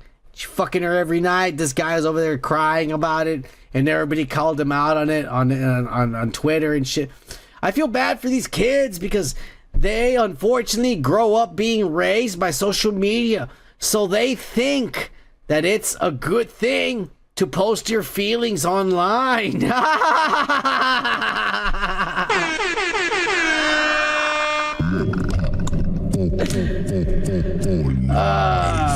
And let me tell you, whenever you're gonna post your feelings online, it never works out for anybody, or you or the other people involved, if there's other people involved. Oh my god, kids are stupid. But this week, this guy decided to simp over Laura Harrier. Remember this girl from the Spider-Man movie? Not the Spider-Verse, because he's Miles Morales in the animated Spider-Verse in the Sonyverse. She was in the Spider-Man Tom Holland. She was in the first Spider-Man Homecoming. She was Liz Allen. Oh shit, Street Teen Tony's made it here! Yeah, but you know, while you were singing that, I wrote another tune, you know? Oh, yeah? Yeah. Do you want to hear it? Yeah, yeah.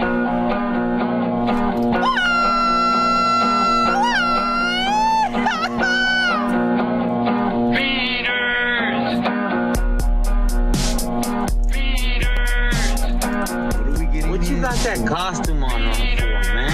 You ain't no cholo, you're a culo. You ain't no cholo, you're a culo. Takes a lot of cojones to be a cholo. You ain't no goddamn cholo. Why you got that on? Why you got that costume on? Because that's all it is. For you, it's just a costume. Take it off, homie. Take it off. Cheers, Tony!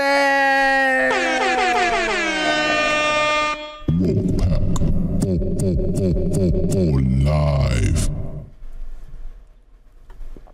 I'll stop the show for any of you motherfuckers.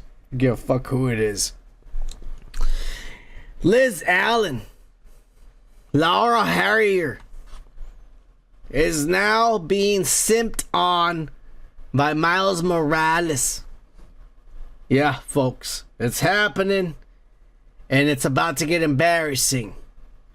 And let me, before we really embarrass this guy, but I don't know how we can further embarrass. He does it himself. He does it himself. It's not. I'm not doing this to him. He does it himself. So that's my defense. All right, he does it himself. Before I embarrass him, let me just explain. Just like everyone in the world, because the Son of Man does this too. He's a music artist. He's a musician. You know, he gets on there and he raps or sings or you know does this Tory Lanez. Some of this Tory Lanez shit, you know, where it's like rapping, singing and shit. He does some of this ass. Doesn't sound bad. I think he could have done better, you know, than being Miles Morales. I don't know. He's a good voice actor. He looks like ass, but you know, most of us do. No, most of us do. That's why I wear makeup, so I can look better. Maybe he should try it. I don't know. It's just a suggestion. But he posted, you know, coming soon, my new single.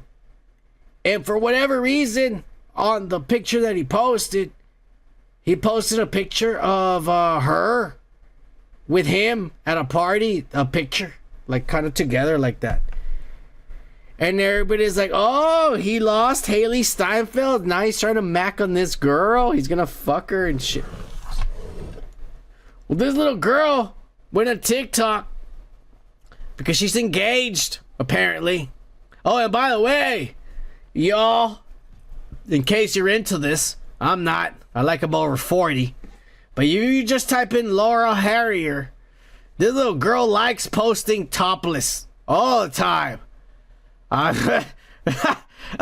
There are hundreds, and they're real. And it's not like they're leaked. Like, oh, I send these to my boyfriend. No, she's doing this for fun. I mean, these are all over the place. Hundreds of pictures of her topless, just in case you're into it. I mean, she barely has any titties. She's a little girl, for fuck's sakes. But you can look her up if you're into it. But she went ahead and posted on TikTok because everybody was talking about, oh, this guy's macking on her. And, you know, she's currently engaged. And so she went on TikTok and posted this. Here we go. Hey, so I never talk on this thing. And I don't think I've ever actually, like, spoken to camera on this app. And I'm a really private person, so I don't really like to talk about my relationships publicly or anything really personal publicly, to be honest. But I keep seeing all these videos that I'm being tagged in with another actor and people speculating what that is. It's really annoying me because I'm literally engaged. And that's important to me. And, you know, I'm in Hollywood. I get it. People do PR stunts, whatever. People like to get attention. But when he first posted that video, a friend sent it to me and was like, did you know that he put this up? And I was like, no, because that was taken a year ago at a party when somebody asked us to take photos together. And I guess somebody was filming it. And not sure why you would post that now. And so I texted him. We're not close. Like, I know him just from around. And I texted him, hey, can you take this down? I'm not sure why you would post that. Also, I'm literally getting married, and I don't like this insinuation that there's something going on between us, if that was your intention. And it's still up, which is fucking weird. You're a fucking weirdo. I'm sorry. You're a fucking weirdo. And I'm fucking annoyed. So I just wanted to say something because I don't like that. I don't like that. And my publicist is probably going to get mad at me because I probably just shouldn't even be talking about this and just let it go. But that's something that's important to me. And I don't like my marriage being disrespected. I don't like feeling disrespect to myself when I ask somebody to take something down that you're using my image to get attention with and not doing it. So yeah, it's weird. Anyways, that's my rant. Thank you for watching. Yo, that was fucking cold as fuck.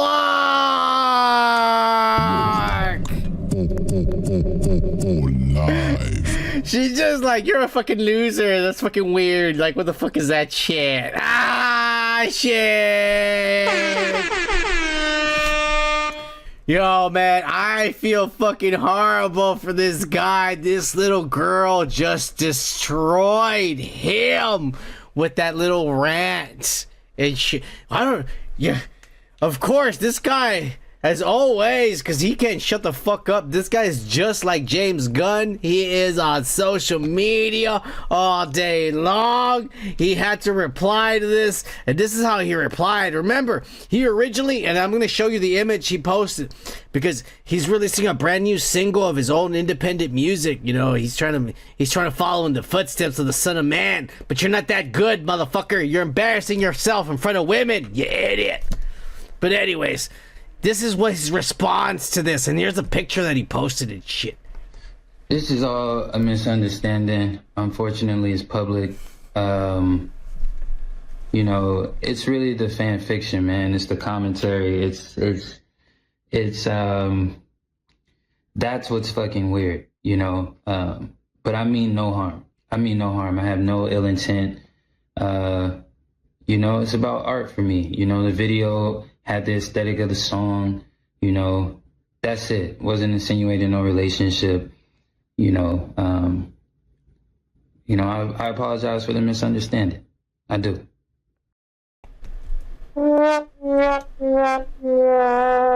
Well, you know, if it's not enough that that Sony is completely just pissing away money like they were fucking Kathleen Kennedy and shit. They're just throwing shit away and completely failing in all their Spider-Man movies and live action side spin-offs. You have to go and you fuck up your own character and shit from the only successful movie they have right now, the Spider-Verse. You idiot. You're lucky you're just a voice actor, because if you were the face of Miles Morales right now, you would have embarrassed Miles Morales. At least nobody knows what you really look like. Kids don't give a fuck. They see the cartoon, they still like it. You dumbass. I don't understand why some of these kids are idiots. Why? I'll tell you why. I say I don't understand, but I'll tell you why. Because these assholes are raised with social media. That's life to them. Everything they do, they gotta post. I piss, I shit, I sleep. Everything has to be shown to the world. My every thought and feeling and emotion. God damn it. It's all very, very embarrassing. And I gotta tell you, Shameik Moore, motherfucker, God bless you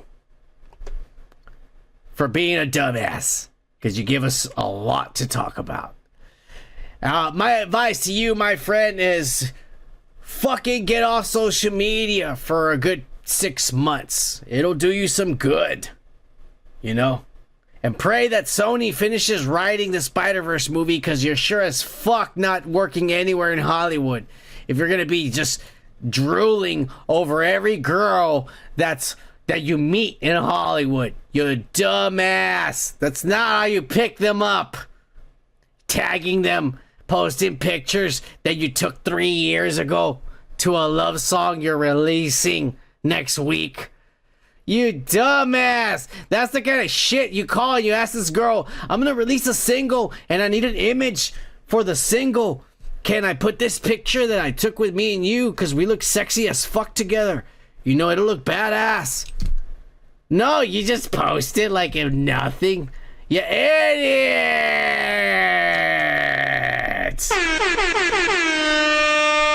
Oh my God. Well.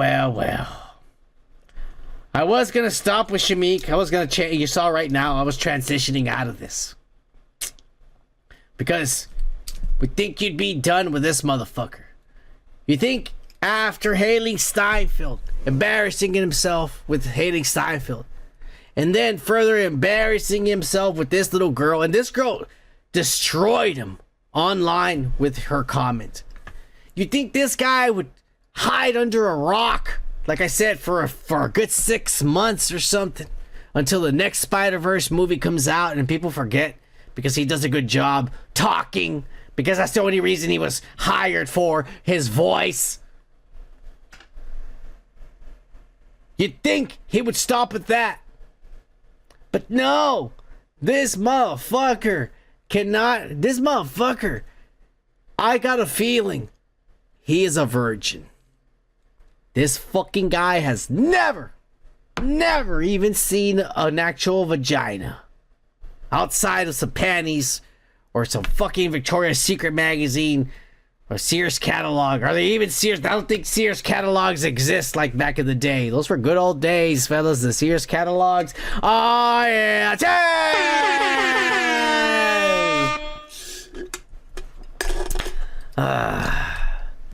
I don't think this motherfucker's ever even done the whoopee. And let me tell you why. Because his next post, after all this embarrassment that has gone out, and I would love to take credit for this, nothing would give me more pleasure than to say, oh, this is a joke that we came up with here on the Underground Broadcast. We used AI to think this for us. This is all like us. No. After everything that has happened, this guy then fucking tweets this. My sister, Sunny of Gage, because that's her tag on Twitter, needs to stop looking better every time I see her pictures. It's incest, but dang, girl. Oh, yeah.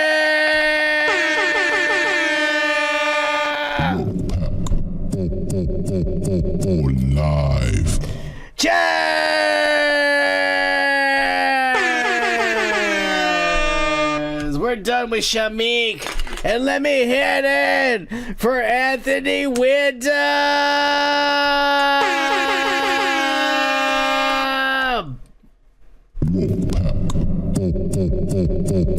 Live. Cheers, Wyndham, for being here, you crazy motherfucker.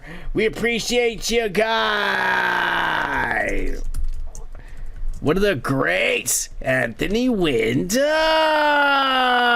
this motherfucker.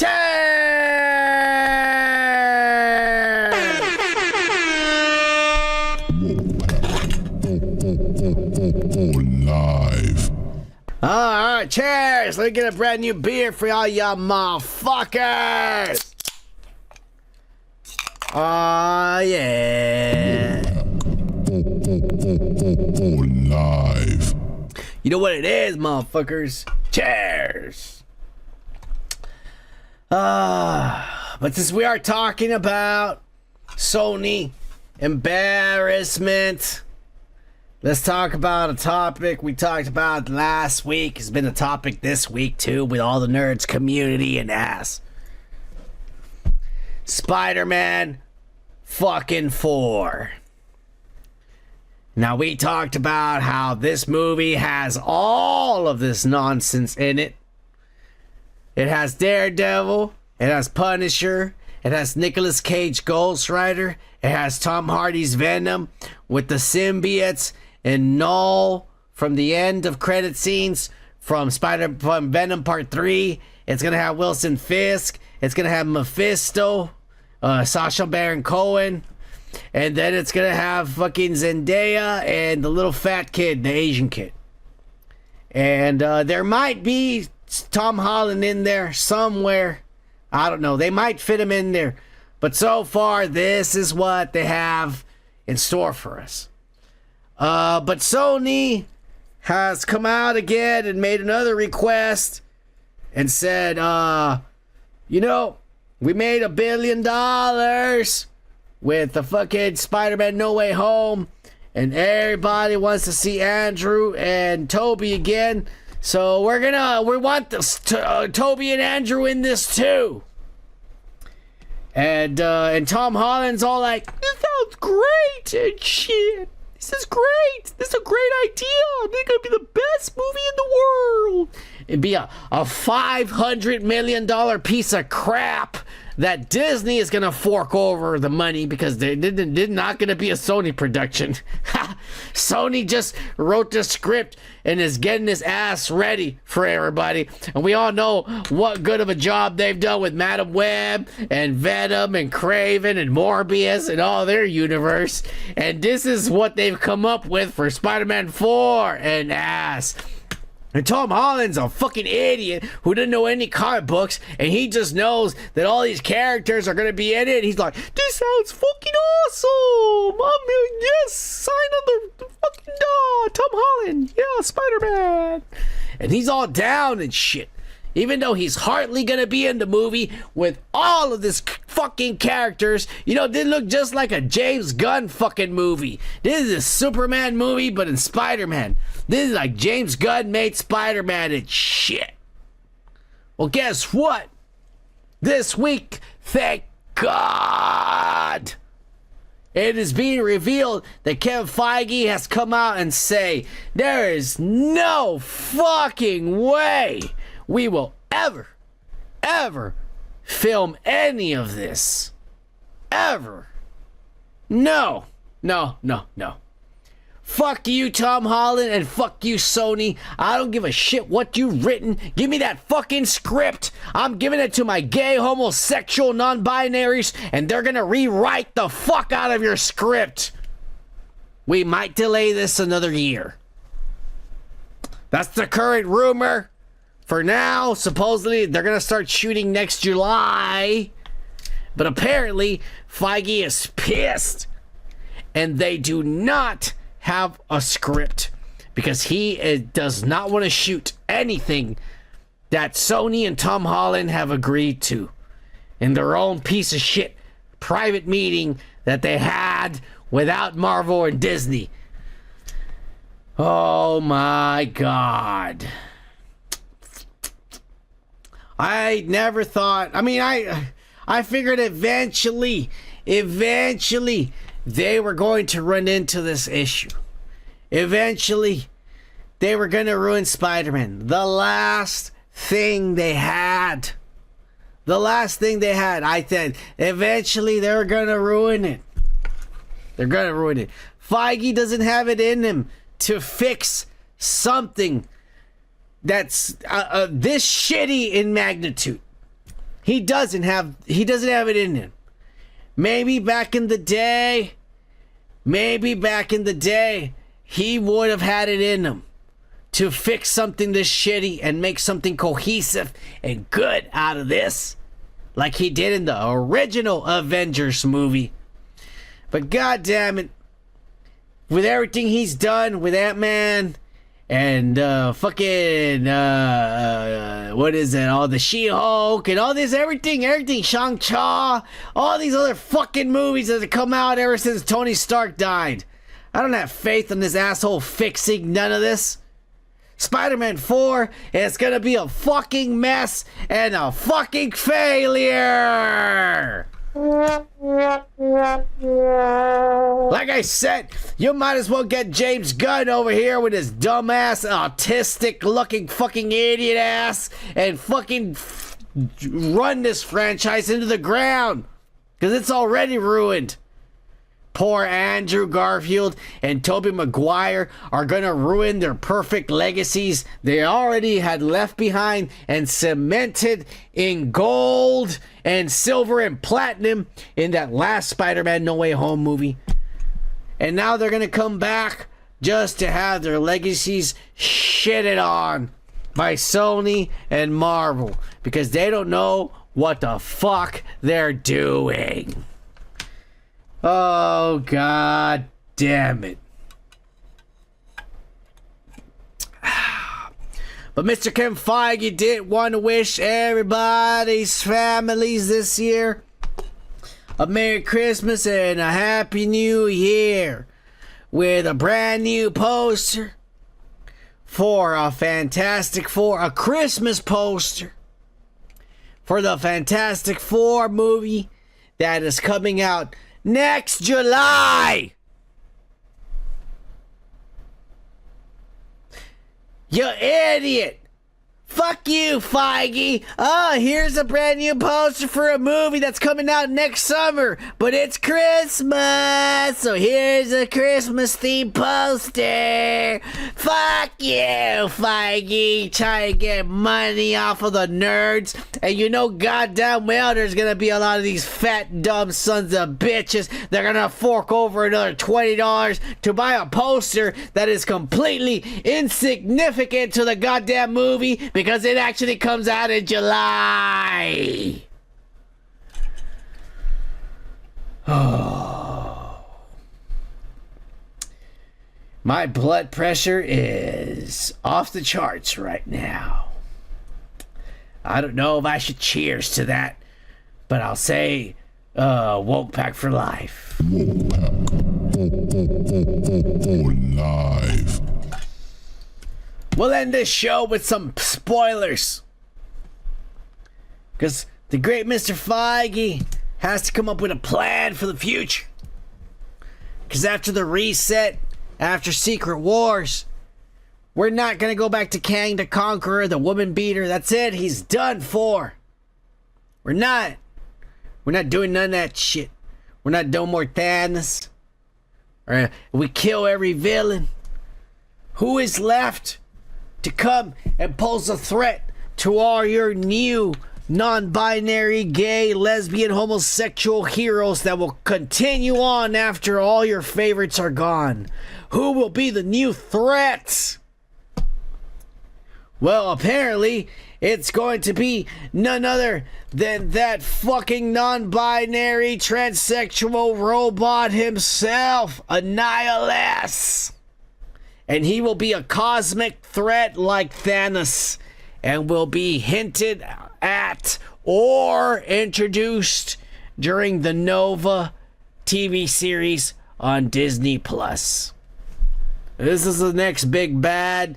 some kind of goblin-like robot looking like Ultron from space, who hates everything, and he is obsessed with his axe, and he feels worthless without it. Or some ass. God damn it. I don't know. I genuinely don't think I will be alive when this shit finally comes into fruition. Or it's very possible that this channel will be blocked from YouTube. We will get fucking blocked and deleted. That's also a possibility. But I think until then, I will leave you with some life advice for the evening.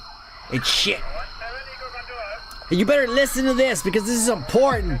I always try to give you shit that's gonna help you in life and make you more successful and better human beings and shit. So here's one for you.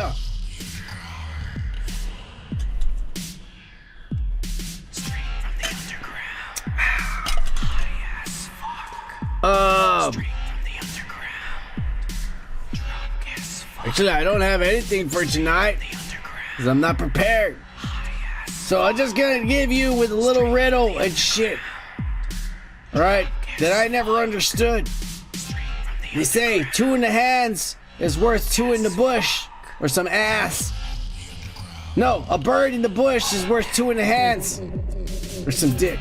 Look, I don't understand. To me, that ass never made sense to begin with. How the fuck is anybody supposed to hold on to a bird in the hand, less now in the bush and shit? That's some fucking ass some white people came up with to fucking, I don't know, confuse motherfuckers and try to sound all smart and dick. All I'm gonna say is this. Y'all make sure you have a Merry Christmas, and if you didn't, don't worry about it, it's over. Fuck Christmas, fuck your families, fuck your friends, and fuck the world, is what I say. Alright? Y'all have a Merry Christmas and a Happy New Year. We'll see you next week. Cheers!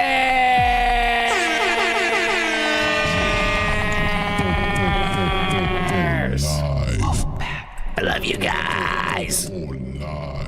What the fuck, man? Fucking running like lady, eh?